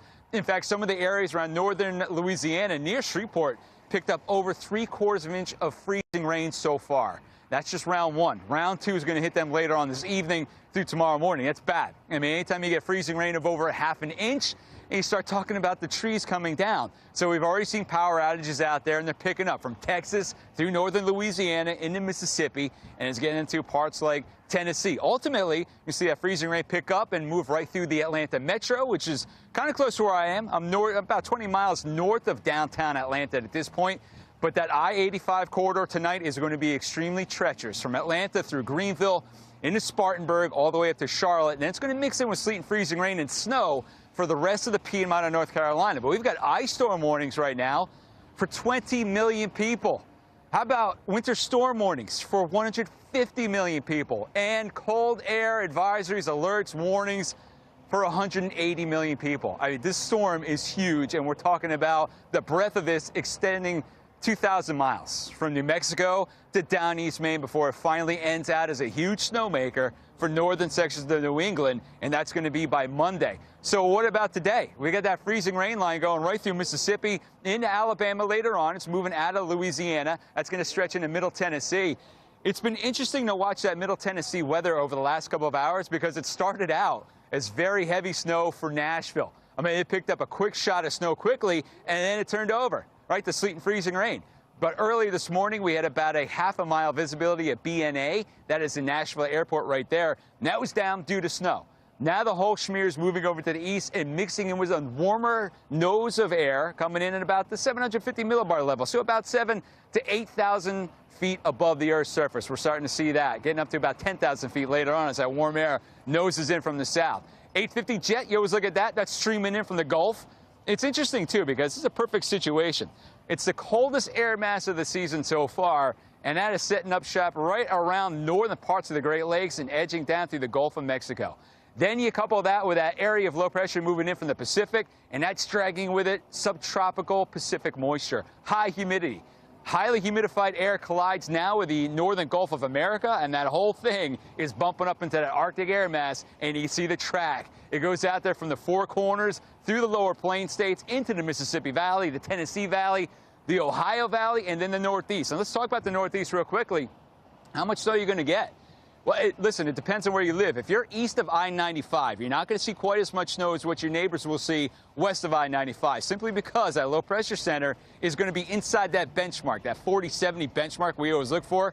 That's that line if you connect Sandy Hook, New Jersey, over and then down with Nantucket. If the center of low pressure hits that, it's game time for heavy snow for that I-95 corridor from D.C., Philly, right through New York into Boston. Now, Boston, you're going to get slammed. I don't think there's any question about it. If you live around Boston, the Worcester Hills, lower parts of Vermont, New Hampshire into Maine, you could see in excess of 15 inches of snow. Some of these forecasts are going for about 20 inches of snow in downtown Boston. Might be a little stout. We'll talk about that. But let's get back to Middle Tennessee. Middle Tennessee slammed earlier this morning with heavy snow. You got a little bit of a mixture moving in at this point. But I want to talk to a guy that I've been wanting to talk to for a very long time, Clay Travis. He is the Outkick founder and self-proclaimed snow czar of Tennessee, of Nashville. Clay, thanks so much for joining me this afternoon. I appreciate it. First of all, how the hell did you get that moniker, Snow Czar?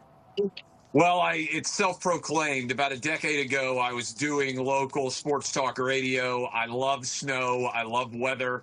And so I said I was going to be the snow czar, take control of all Nashville-related, weather-related conditions. And so I'm standing right now a little bit south of downtown Nashville. Right now, we got a little bit of a mix of all different sorts of precipitation hitting me here. Probably got about 3 inches on the ground, I would guess, where we are right now. And it remains to be seen how much more we're going to get. Yeah, I'm asking this because it started out as snow, right? Now you introduce that warmer air. You've got almost like a wintry crap sandwich going on at this point, right? Yeah, when my oldest son was a little kid, he came in one day, we were watching the news, and he said, "Oh, my God, the wintry mix," just terrified of the whole concept. And right now we are in the midst of a huge wintry mix sandwich. And they already shut down schools here in Nashville for Monday and Tuesday. So if there's any kids out there in the Nashville area, you can celebrate already shut down. My kids are out sledding right now. We'll see how much worse it's going to get. Obviously, back in '94, we had an awful ice storm, and I'm hoping it doesn't become a predominant ice storm here, because that's obviously when people really start losing their power and it gets far more serious. Yeah, I hope so. I hope it's just plain old snow for the most part, even though we got that warmer air coming in. Hey, I know you've been watching this too. The New England forecast, specifically for Foxborough tomorrow. You've been paying attention to this, right? I know Bo Nix, I know he's out, but do you think the snow is going to help them out at all, even though they're missing their star quarterback? Well, usually the game would be taking place in Foxborough during Tom Brady's era, but the game's actually in Denver because the Broncos are the #1 overall seed. So they'll have to travel all the way out there. And then the other game that'll be taking place is in Seattle. You probably have a better sense for what the weather's going to be there. But as a huge sports fan, I'm on the Rams to win, and I think the Broncos keep it close, even with the backup quarterback, Jarrett Stidham, in there after the Bo Nix injury. Yeah, you know what? I hit a time warp.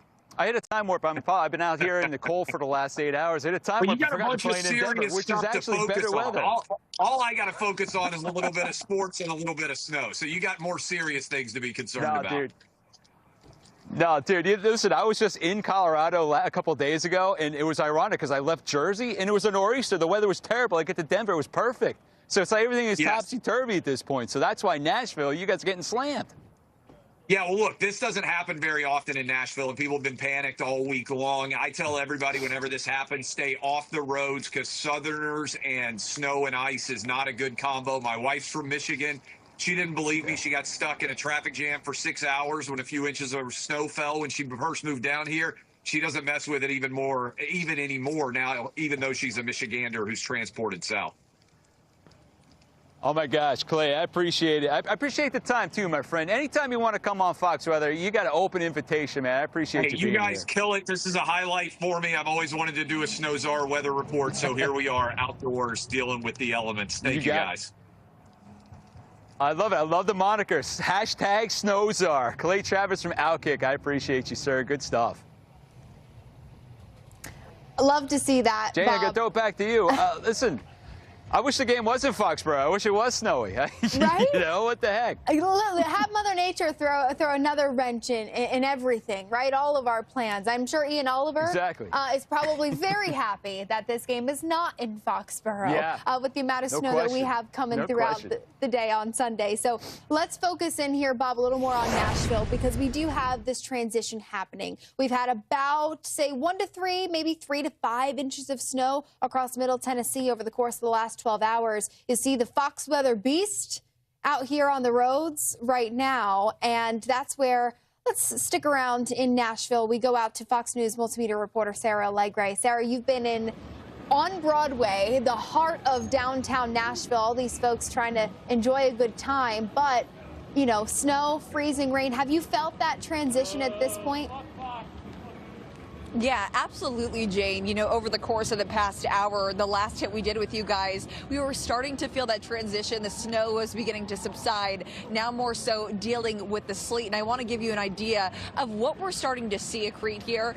Just along this pole, you're going to start to see some of this ice begin to form. And that was that transition that you guys were talking about. We are starting to feel those conditions. Definitely that time of transition here in the Nashville area. As you can see, it's still very busy around where we're at. We actually had the Predators game. The game time got pushed up a little bit so a lot of these folks can avoid the more dangerous part of this storm. Yeah, we had the ice, the snow earlier. Now we're dealing with the ice, and that's a little bit more cause for concern. Tennessee Highway Patrol wants people off the roads as we deal with this transition. It's very slick right now, and the National Weather Service definitely leaving a warning for a lot of folks as this ice begins to accrue essentially as we deal with, yes, the snow, the sleet, and the ice mixture. We talked to THP a little bit earlier. Here's what they had to say.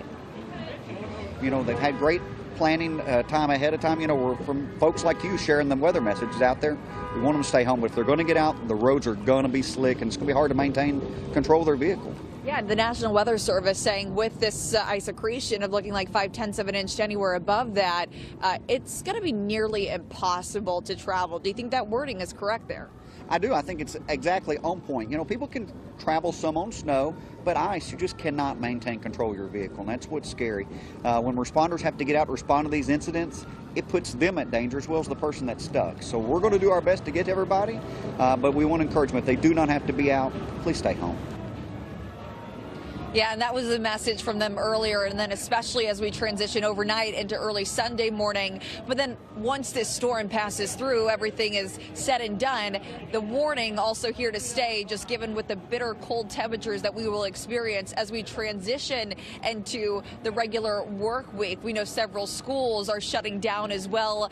87 warming shelters across the state of Tennessee are active and ready to go as this ice begins to accrue over time. As we mentioned, that means down trees, down power lines. It's best that people start to drive home now, get out of the area while they can, as the storm begins to transition into what we have been forecasting, the more dangerous part of this winter storm, Jane. That's the thing. You can see the snow, but you can't always see the freezing rain and ice until it's too late. So, Sarah Allegre, thank you for the update there on Broad Street in downtown Nashville. We'll be checking back in with you shortly.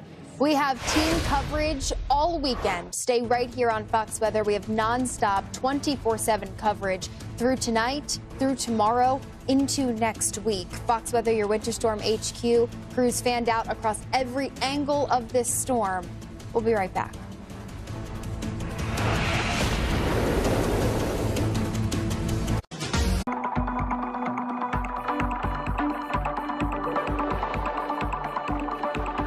Easy to throw on, hard to overlook. Shop TrueReligion.com now.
All right, we are back here on our extended special coverage of this massive winter storm on Fox Weather, your Winter Storm HQ. I'm meteorologist Jane Menard. I've got Nick Koser with me this afternoon. We're here until 6 o'clock, where then we tag team and pass the baton as we keep the coverage going through tonight. Nick, this has been such an expansive storm. At times, it's like, how do we cover it all, right? Yeah. But we do have, you know, of course, our teams positioned in all of the most very impactful areas. And ice, a growing concern. Power outages have spiked. Travel basically halted at this Absolutely. Yeah, that ice will do a number on roads, power lines, infrastructure, you name it. And this storm is just big in terms of hyperbole and also the simple fact that it's huge in size, right? Yeah. From New Mexico all the way up to Maine, we're seeing and feeling and will see impacts. And as we continue to track this powerful winter storm, the Northeast is bracing for impact. It's not quite there yet, but it's making its way. We still have time to go to the grocery store. Still have Although time. at this point, I mean, shelves are pretty much bare. Yeah, you're going to have to be, if there still is stuff on the shelves, you might have to fight a little bit for it, right? That milk and that bread comes at a premium during a storm system like this. And we want to send it out to Fox Weather correspondent Katie Byrne, who's in the nation's capital, Washington, D.C., as Washington, D.C. is expected to see possibly upwards of a foot of snow. And then on the back end of this system, as everything starts to wind down, maybe some sleet or freezing rain on top of that snow. We've got Katie out there right now. Katie, what are you seeing? Obviously, the city has been prepping for this for quite some time now, and it's almost go time. The system's almost there. What's the vibe there in the nation's capital? Well, you know, the window for people to prepare for this is really closing at this point because people know that we're waiting for that snow to move into the mid-Atlantic as soon as late tonight. So all of those preparations are likely wrapping up for a lot of folks. What we are seeing, you can see where we're located right now. I've got the Capitol behind me. And we're at Union Station, which is one of the biggest train stations here. We're seeing a lot of people and hearing from a lot of people who are headed to take the train to wherever they're going and changing their plans to take the train so that they can avoid the roads once that snow picks up here in the region, because we are calling for significant accumulations across the region, like you mentioned, and officials are actually urging people to stay off the roads starting tonight all the way through Monday morning. So that's a lot of hunkering down. That's why some people are changing their plans, trying to make sure they're not driving to where they're going. The city is officially under a snow emergency that started around noon today, meaning no one can park or just avoid certain routes so that those plows can make their way through and clear the streets. We've got 5 to 8 inches expected here for D.C. I just met one man who said that he's taking the train to and from work tonight so he can avoid getting stuck in any accidents in the snow. Well, with the snow was supposed to hit at 8 p.m., then it was supposed to hit at 10 p.m. So I won't be getting back on the train until 10:55. If I would have drove, I would have left here at about 11, got home at 12. I would have most likely been snowed out. And the city's Department of Public Works gave an update today. They say they've got more than 800 employees and over 300 pieces of equipment that will be deployed at the height of this storm. Crews actually began brining and pre-treating roads as early as Thursday night, so they've been way ahead of this. Officials are also warning people, though, to prepare for days-long outages because you mentioned the sleet that could mix in here in D.C.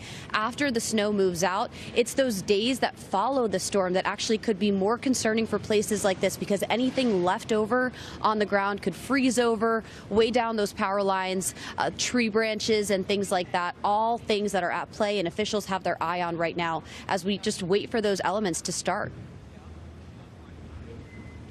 Yeah, and like you said, those impacts start to show up later on tonight and really all day tomorrow. It's either going to be the snow or the sleet. And I'm curious, I mean, the bitter cold is also a big story when it comes to the storm and kind of the aftermath of it. What does it feel like right there to you now? I see you've been probably standing out in it for a couple of hours now. How does it feel there in D.C.? Well, the temperatures people are feeling in D.C. today are the coldest temperatures they've felt in 3 years. So, yeah, a lot of people talking about that. And, of course, the cold stretch that we have coming up, because after the snow moves out, we're going to be well below average. Average for D.C. Is right around 30 degrees, and we're going to be in the single digits. So it's going to be days of really cold temperatures, and that's, of course, on a lot of people's minds. And got a lot of people worried about those outages. I think a lot of people, including people in the Philly area where I'm from, were running to get generators. That's actually what we did. My family picked one up yesterday off of Facebook Marketplace, so a little bit of a discount. Oh, there you go. There you go. Yeah, get it for cheaper than market retail value. Katie, great report. It's clearly then too cold there for the group of people that walked behind you during your shot to not be wearing hats. They didn't have hats on top of their heads, so we'll have to maybe get them some. They must be doing a quick trip from the station into an Uber. There you go. There you go. So not a lot of time outside. There you go. Fox weather correspondent Katie Byrne live from the Capitol. Thanks for the update. All right, so from the East Coast to the Central Plains, where Dallas in for round 2, as we have low ceilings, a meltdown at the airport right now, which was expected. Fox 4 Dallas reporter Stephen Dial joins us now from Denton, Texas. Stephen, great to see you. Talk to me just how things have been. I mean, here you are driving, round 2 gearing up. Are the roads just as bad as you expected? Yeah, the roads aren't great. We're in Denton, which is about 35 miles north of Dallas. I'm going to let you take a look out of our windshield. What we're looking at, we're off on side roads. We were on Interstate 35 heading north, and now we just got off in a residential area by a mall. And you can see that the roads are completely white. They're completely covered. And really, because we're so north in our market in the DFW Metroplex, there is a blanket of snow that happened up here in Denton, but below it is packed in sleet and ice, and so the roads aren't safe, but we are starting to see a few more people out and about. We were passing a Walmart that was open. A number of stores are surprisingly open, and as you mentioned, we are waiting for that second round, and that is going to be the more dangerous round that we're really urging people to be off the roads here in the DFW area. The Dallas Mavericks actually have a game tonight. Luka Doncic is back in Dallas. The Mavs still moving forward with that game. That is south of here, but there still are black ice and slick spots in the downtown Dallas area where the arena is, and so it'll be interesting to see how that game goes when people are let out and coming back out in the midst of this round 2. And major school districts in our area have already canceled classes on Monday at least. We know we're going to see temperatures hovering around 9 degrees on Monday morning, and so major school districts have already been canceled. But what we're looking at here on the roads, we've been seeing a few spinouts here and there. A majority of the people taking heed to not being out on these roads, but there are some people who are curious, some people who are still trying to get last minute groceries and whatnot, and so these are the conditions that we're seeing right now. Stephen, I'll be honest, keeping the Mavs game on the schedule for tonight, not really the best message when we want people to stay off the road. So hopefully people are taking travel very seriously and safely. I know Dallas, I mean, we have thousands of cancellations at this point. You know, as we go through this event, you mentioned second round being the worst and a couple people meandering, knowing, hey, don't let your guard down. But I want to talk about what comes after this, which is that extreme cold. Do you think that message has gotten across to viewers? I mean, there's a big concern here with, of course, the energy grid and just how locked in this below freezing, I mean, single-digit temperatures will be through the course of the start of next week.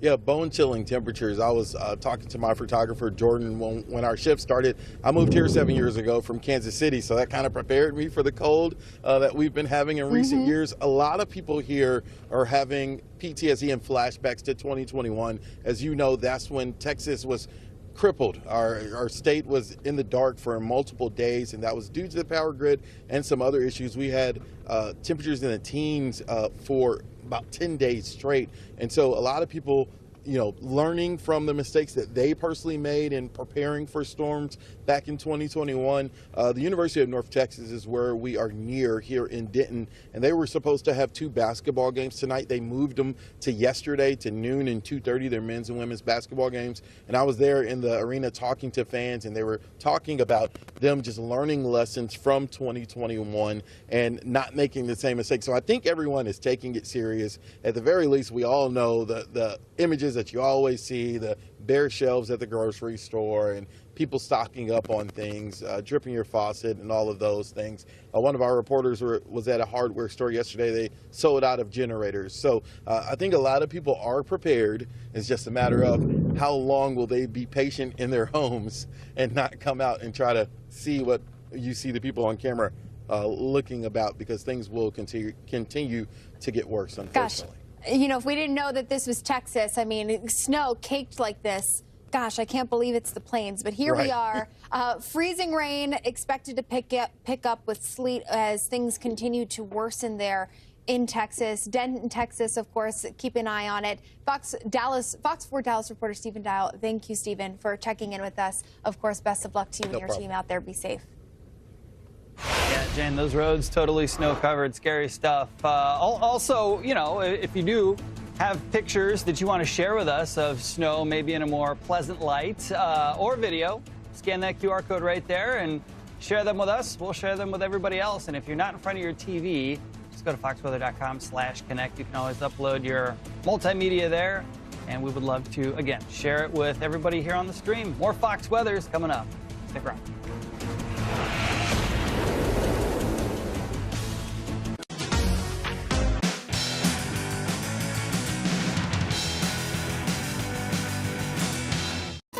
I am stuck on Band-Aid brand 'cause Band-Aid's stuck on me.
All right, welcome back into Fox Weather. Here's a look at New York City, where temps are chilly and feel even chillier when the wind blows by. And that's going to be a big part of this story going forward, the really, really cold air that settles in after this storm passes by. But we still have plenty of time to get to before that. Right now, the winter storm warnings have been extended from really the mid-Atlantic clear through most of Maine. We still have this little area in Maine under the winter storm watch. Everybody else, though, deeply rooted in that purple, and that's set through Monday. So we're anticipating winter storm conditions right through the beginning of the work week. Look at how cold these temperatures are. And so I think we're going to see a lot of snow.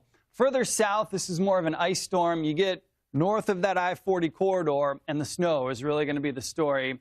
And it's going to pile up as we head through the day tomorrow. This is 5 a.m., and we've got plenty of snow showing up across Pittsburgh, D.C., Philly, and even here in New York. And that snow continues until we get a little bit of mixing in places like our nation's capital, down to Richmond and Roanoke. So that could cut into some of the snowfall totals there. But further north, like places like New York, Boston, and points north, I think we could see an all-snow event, or maybe just a little bit of mixing towards the end of this event when we've already seen a fairly large snow event unfold. I do think the Boston area, maybe just north of Boston, that's where we could see some of the highest snowfall totals of this entire event, possibly around 1.5 feet, maybe pushing 2 feet. And then, yeah, you see the wraparound cold air showing up, all those wind vectors coming in out of the north and west, and that's going to keep temperatures downright frigid as we head into the beginning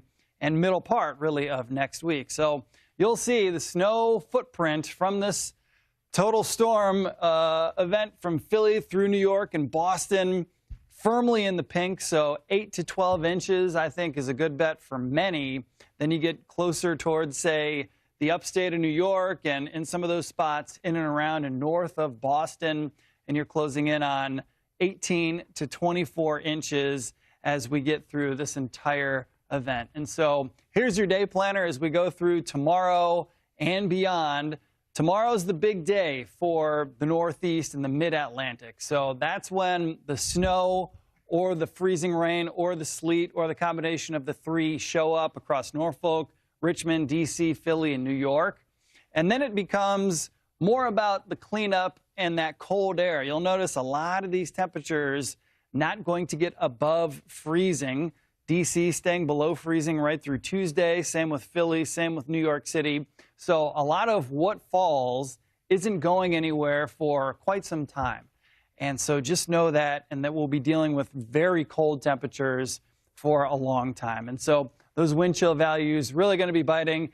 By the way, this is a big event, not just in the fact that we're going to see big snowfall totals, but the fact that we haven't seen a whole lot of snow in this region for quite some time. In fact, a lot of us are dealing with a bit of a snow drought or a snow departure that is well below average. So this is one of those events where a lot of people haven't seen snow like this, of this magnitude, for quite some time, and you may have to refamiliarize yourself with driving in the snow or maybe driving on roads that have been compromised by ice. So keep that in mind. Take it nice and slow out there. And if you don't have to travel, I would probably recommend just staying indoors and hanging tight, as we're going to continue to see these snowfall totals show up. And they're going to be real impressive, Jane. I'm thinking a foot for many, maybe 1.5 feet for spots in and around Boston and points north. Still not enough to cut away at that deficit, though,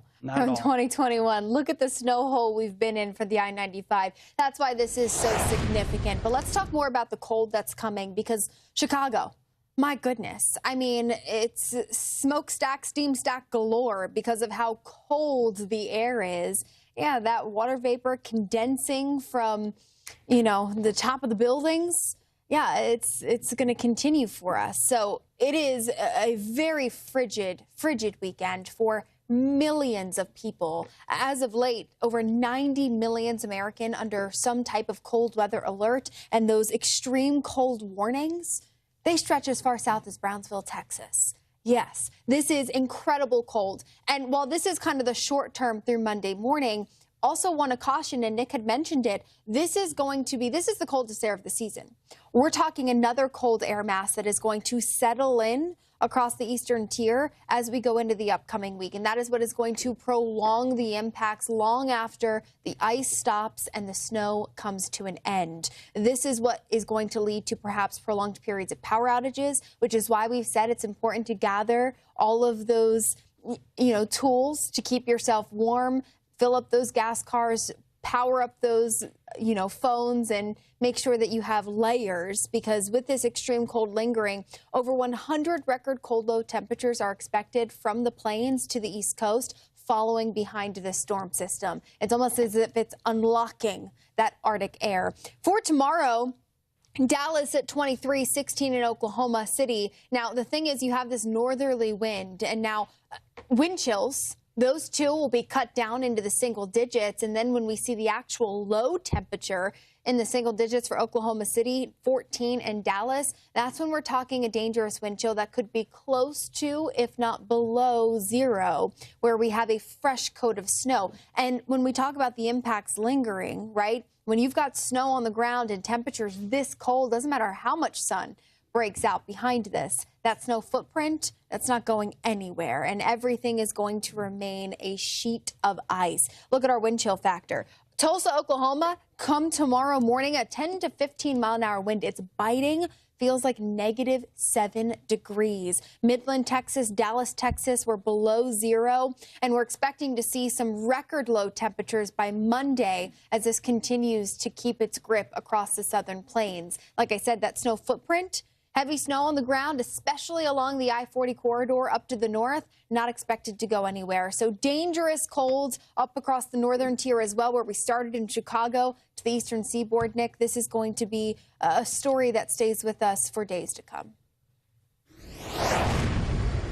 Well, the nation's capital going to get crushed by some snow this weekend, and then possibly a layer of sleet on top of that. But the big storm won't keep anyone from sledding down Capitol Hill. Fox News chief congressional correspondent Chad Pergram explains. They legislate on Capitol Hill. They hold debates. They have hearings. But when there's a big snowstorm on Capitol Hill, they also sled, if you get my drift. Expect a flurry of sledders at the Capitol. But sledding here was once flaky. An 1876 congressional rule iced out sledders, barring use of the Capitol grounds for play. Officials rarely enforced the ban until after 9/11. Capitol Police regulations prohibit winter activities on the Capitol grounds, including snowmobiling and skiing. Regulation 16.520 specifically melted the fun, declaring no person shall coast or slide a sled within the Capitol grounds. It became an issue during a 2015 snowstorm. Hey, good afternoon. How you doing, sir? Good. The Capitol regulations have stated are that there's no sledding or skiing on Capitol grounds for life safety and property damage issues. I understand the regulations. Thanks for letting me know, but we're going to go do a little more sledding here. All right, sir. All right. Thank you very much. Leave it to Congress to make a mountain out of Capitol Hill. D.C.'s non-voting delegate to Congress, Eleanor Holmes Norton, asked officials to chill about the sledding ban. Despite the uphill battle, Norton tucked language into a spending bill lifting the sledding prohibition a few years ago. Norton's language supersedes the regulation. The moral to the story is fight the powder. On Capitol Hill, Chad Pergram, Fox News. All right, Chad, appreciate that. Fox Weather has all angles of this massive storm covered. We're here from the first flake all the way through cleanup, so stay with us 24/7 on your phone or connected TV and online, or watch us from on any device or provider. Go to Fox Weather. Yep, that's our steak burger smashed into a taco. You're welcome. And easy installments. Need to lower your down payment? Ocho's got you covered. Nobody gives you a gold medal for finishing your taxes. But TaxAct does give you an email confirmation, which you can read while playing the national anthem. TaxAct. Let's get them over with.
Well, a Fox Weather alert, a blockbuster storm starting to spread snow and ice across the U.S. with devastating impacts to come.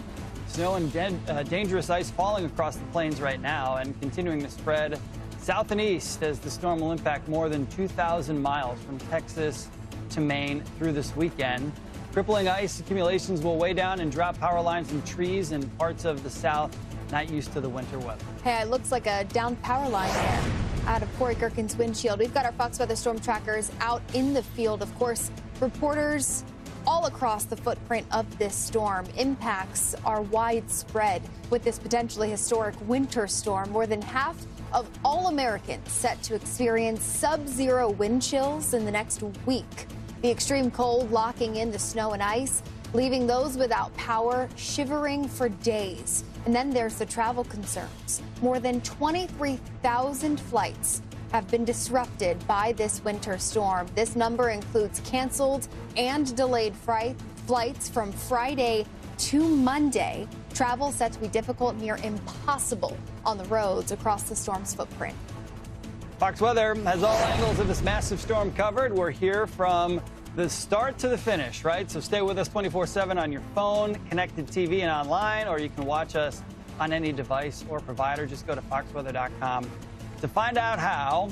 This is a big one, Jane. I mean, we're talking about 2,000 miles of real estate being impacted by this one storm. It's just huge in size, and of course, there's a lot to talk about here moving forward. Yeah, the largest footprint of a winter storm I think we've ever covered.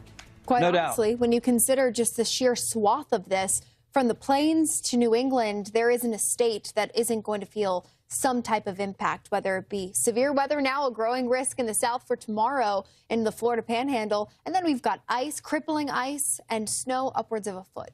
Yeah, it's a little bit of everything. You've mentioned it. It's everything but the kitchen sink, and it'll be interesting to see how everything plays out tomorrow. We do have that 2 out of 5 level risk for severe weather. It's not the biggest part of the storm, but it's certainly an aspect that we don't want to gloss over. So at times we could have tornado warnings rolling along with an ice storm, along with heavy, heavy snow. And we've got a little bit of that happening across the nation right now. We've already seen 3/4 of an inch of ice accretion in parts of the Central Plains, and we've already seen over half a foot of snow fall in places like Kansas and throughout Oklahoma. Yeah, and you know, it's led to skyrocketing power outages, and speaking of power outages and then travel delays, we mentioned there at the top, 23,000 flights disrupted from Friday, yesterday, through Monday now. Today alone, already nearly 4,000 flight cancellations. I think at this point, it's really safe to say that a lot of our major hubs,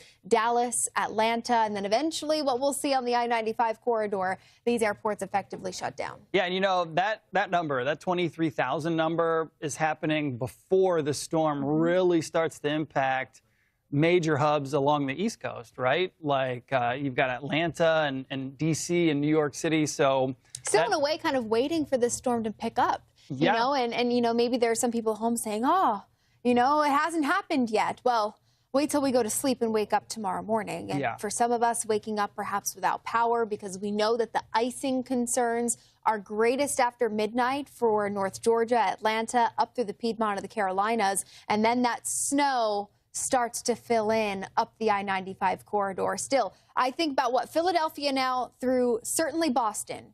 We have a very good shot of seeing upwards of at least a foot of snow or more as we go through Sunday, and then maybe a little transition, right? We'll see how things unfold. But looking at our flight delays, top reports, Nick, let's go through this. Over 100,000 customers without power right now. That number continues to grow. 13 inches. New Mexico, the first state to crack a foot of snow with this storm. Yeah, so this is actually, unfortunately, playing out exactly as how the models have been depicting it for quite some time. So if you're watching us wondering, maybe hoping you had your fingers crossed for an underperformer, it's not starting off that way, that's for sure. This is a list of all the power outages in Texas, unfortunately, at the top of this list. And you Louisiana jumped. Ooh, yeah, look at that. A big jump there in Louisiana. So that's obviously because of that stripe moving through the northern tier of the state.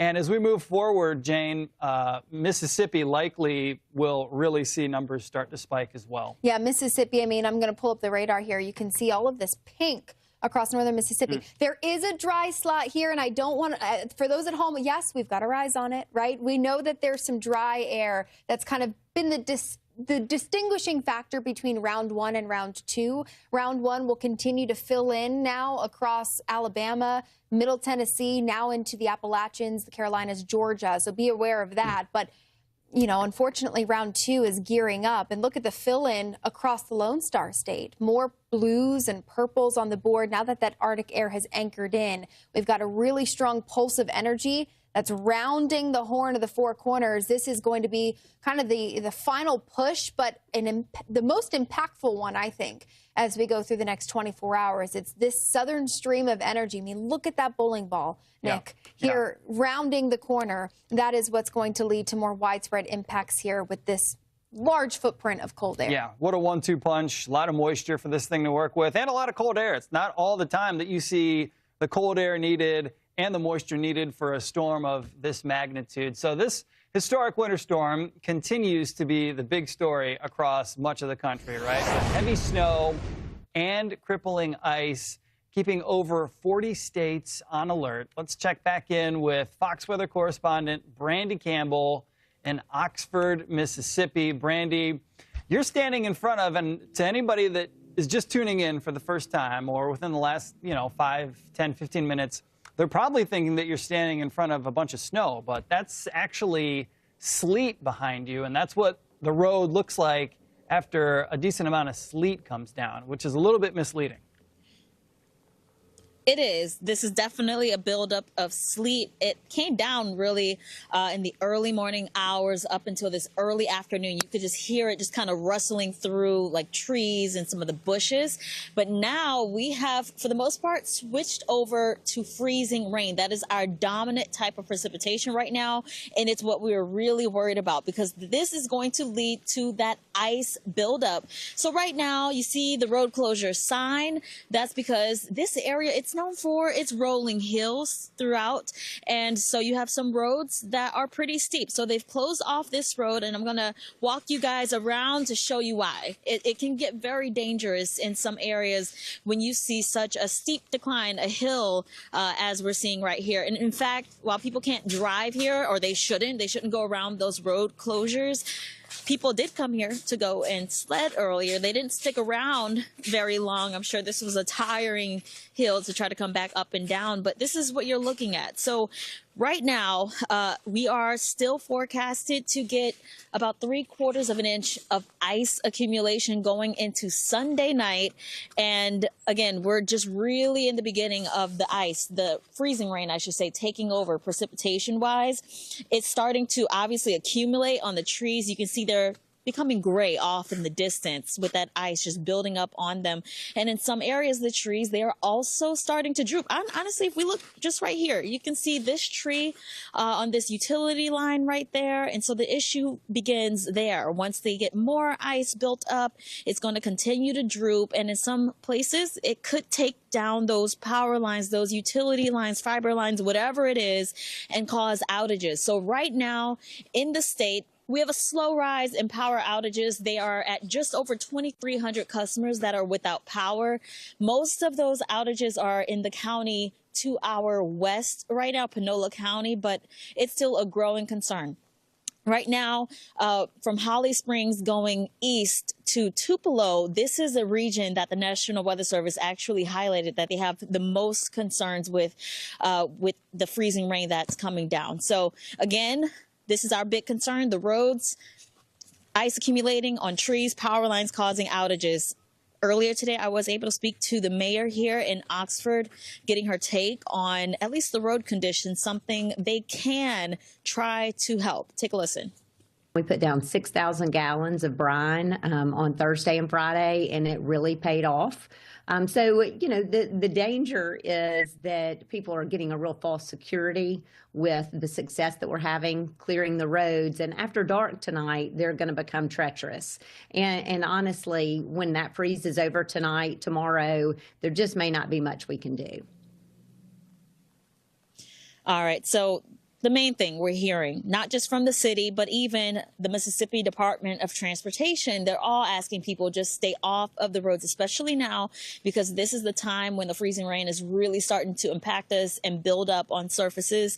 And people are staying home for the most part. It's been pretty quiet when it comes to car traffic. You see cars, but not a ton around town. In fact, we went over to Mississippi State University, their campus here, and there's a lot of college kids just walking around. That's what people are mostly doing. I met 2 college students also getting their take on this ice storm we're going to be dealing with. Take a listen. Oh my gosh, this is like nothing I've ever seen before. We're from Florida, so this is blowing our minds right now. Yes, our campus looks absolutely gorgeous. So, like, being from Florida, we have a lot of hurricanes, so this is not unlike that. So we're stocked up, we're good. We're just kind of enjoying it right now while the weather's light, and we'll make sure to take precautions when needed. Okay, I like that. Yes, and neither of us drive, so we're gonna stay in our dorm and take it all in. All right, so they're staying in while the crews you can see here in Oxford, they are working using skid steers, other pieces of equipment to try to clear the roads. Obviously, this one's closed, but they're still going to work at it and try to keep it as clear as possible through the remainder of this event. But again, just an up-close look at some of that accumulation. And honestly, a lot of this is happening in the past 2 hours. When we first started our live reports in the 3 p.m. Eastern hour was when we really noticed the freezing rain coming down. So this is recent. And I mean, these branches, they've got a really good coating on them right there. So and that's only going to continue to increase. Again, we could see more than 3/4 of an inch of ice accumulating. I mean, look at that. Santa's hat still out. Decorations. We're going to keep you guys up to speed here on everything that's going on. Testing the ice, seeing how thick it is. If it didn't come down as freezing rain, it's freezing just from how cold it is here in the area, guys. Back to you. You know, Brandy, I was wondering if you were going to be able to use that ice scraper, and I'm glad you got a chance to give us that demonstration. Yeah, it looks like you've got folks clearing the road right behind you. And listen, you've actually given a master class on sort of the difference between sleet and freezing rain, right? Sleet is what we're seeing behind you on the roads. It almost looks like snow. Mm-hmm. It pings when it hits the ground. That's actually of the two, freezing rain and sleet. Sleet is what you hope for more, because that freezing rain coating that tree is certainly an issue. And if we see any more of that buildup, you could see how the weight of all that ice could take down tree limbs pretty easily. And they're very close usually to power lines. So that's where the power disruptions can become a concern. Brandy Campbell, that was fantastic out of Oxford, Mississippi. Thank you for that update. All right, still to come in this hour, folks traveling by air this weekend better be prepared for flight delays and cancellations. Right now, get this, 23,000 flights from the nation's largest airports already being disrupted due to this winter storm that started moving through the United States. Major airlines have issued travel alerts as parts of the U.S. deal with frigid temps, snow, sleet, and eventually strong winds. The stormy conditions will be affecting this region from the Rockies right through New England. So travelers encouraged to check with their airlines for the status of their flight before heading to the airport. Much more when Fox Weather returns.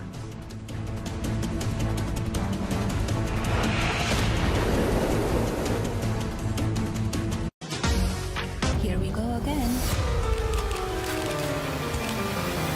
Melania, rated PG. Open a PieBank savings with a great 4.6% APY at piebank.com.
Fox Weather, your winter storm HQ. Look at Dallas-Fort Worth Airport, effectively shut down. A ground stop right now. 21 feels like 10 degrees. We've been watching this camera.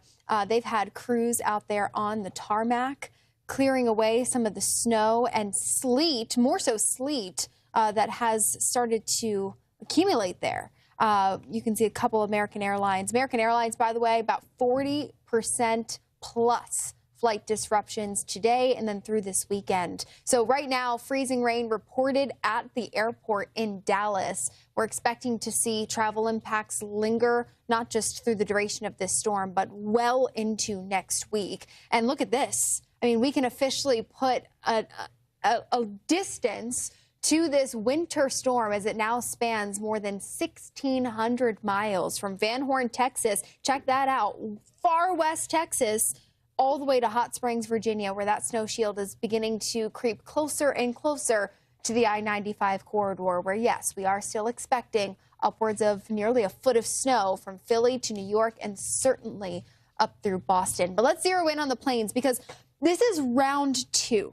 Okay, so we knew that this was going to come in waves. We had the first wave overnight through early this morning. You can actually see the dry slot that distinguishes round 1 and round 2. Round 1 will continue to roll on across the southeast, but I want to focus in now on round 2 because this is filling in quite quickly across Texas. And for those who maybe have thought, okay, I can let my guard down, don't. Because we are expecting this round 2 to be a little more potent. The coverage and intensity of our wintry mix, sleet, freezing rain, snow, that is increasing now across West Texas on the I-10 corridor, as far south as we've seen it up to this point, and will continue to creep into the I-35. Look at our temperatures. So we're measuring here temperatures below 32 degrees, and no little thunder sleet out there on the I-35 just west of Waco.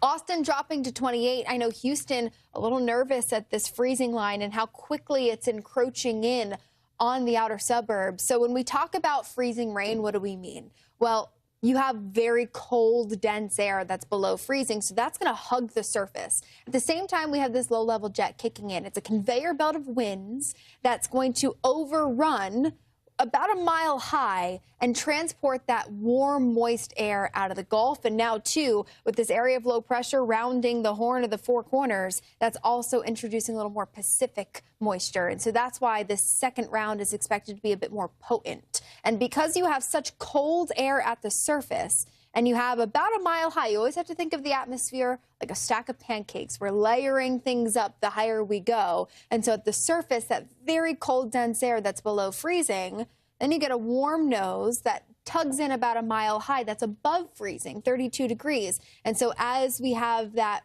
raindrop, snowflake really falling from the sky, you have this kind of overrunning that will then melt and then refreeze at the surface. A perfect example of this is Dallas. So we've got a snowflake at 18,000 feet at 9 degrees. And there's that warm nose that's going to cut in above freezing, about 2 miles high, and then at the surface at 20 degrees, that snowflake, as it's melting through this layer that's only about 2 miles thick, is going to refreeze on contact. But freezing rain is dangerous because you can't always visually see it until it's too late. And freezing rain turns to ice, and it accretes very quickly. And we've seen power outages spike now across Texas. That has been a growing trend this afternoon.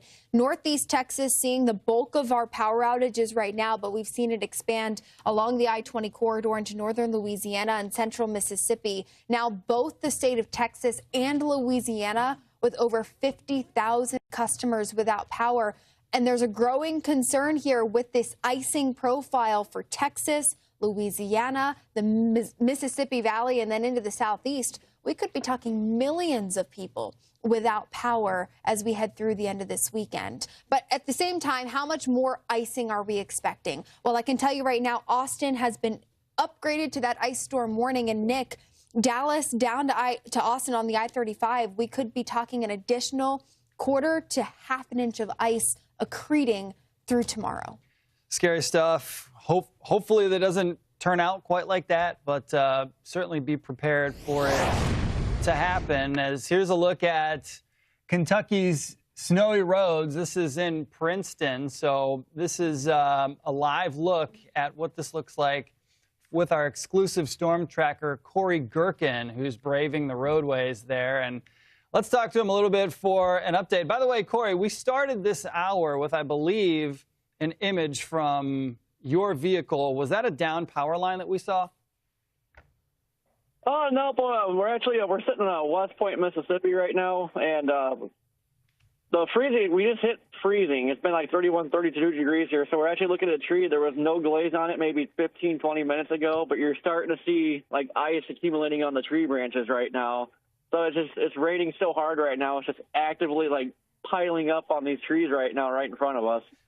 Got it. Sorry for the location mix up there. Yeah. All right. So we're talking about Mississippi being possibly the bullseye for this entire storm system. And obviously, it's the ice that's making this sort of ground zero. We were just chatting with Brandy Campbell, who's in Oxford, Mississippi, and we're actually seeing in real time, or we could see in real time, the freezing rain showing up and accreting on some of the tree branches. And it looks like that's what's happening right in front of you right now. Speak to maybe the intensity of some of the precipitation that's coming down now and what you foresee moving forward through the next couple of hours into tonight. Well, within like the last half hour or so, the rain's really picked up. We've been in, we started up in Oxford. It's been, on the rain side, it's been like a sprinkle more sleet over there. And as we came through like Tupelo and started dropping south, the rain intensity has been picking up. It's actually been pretty heavy here at times. And just looking at radar, it just looks like we'll be dealing with this next few hours here, and the temperature's slowly dropping. So right now, you're getting ice built up on the trees, and power lines are starting to get ice accumulation on there. And as time goes on, the roads are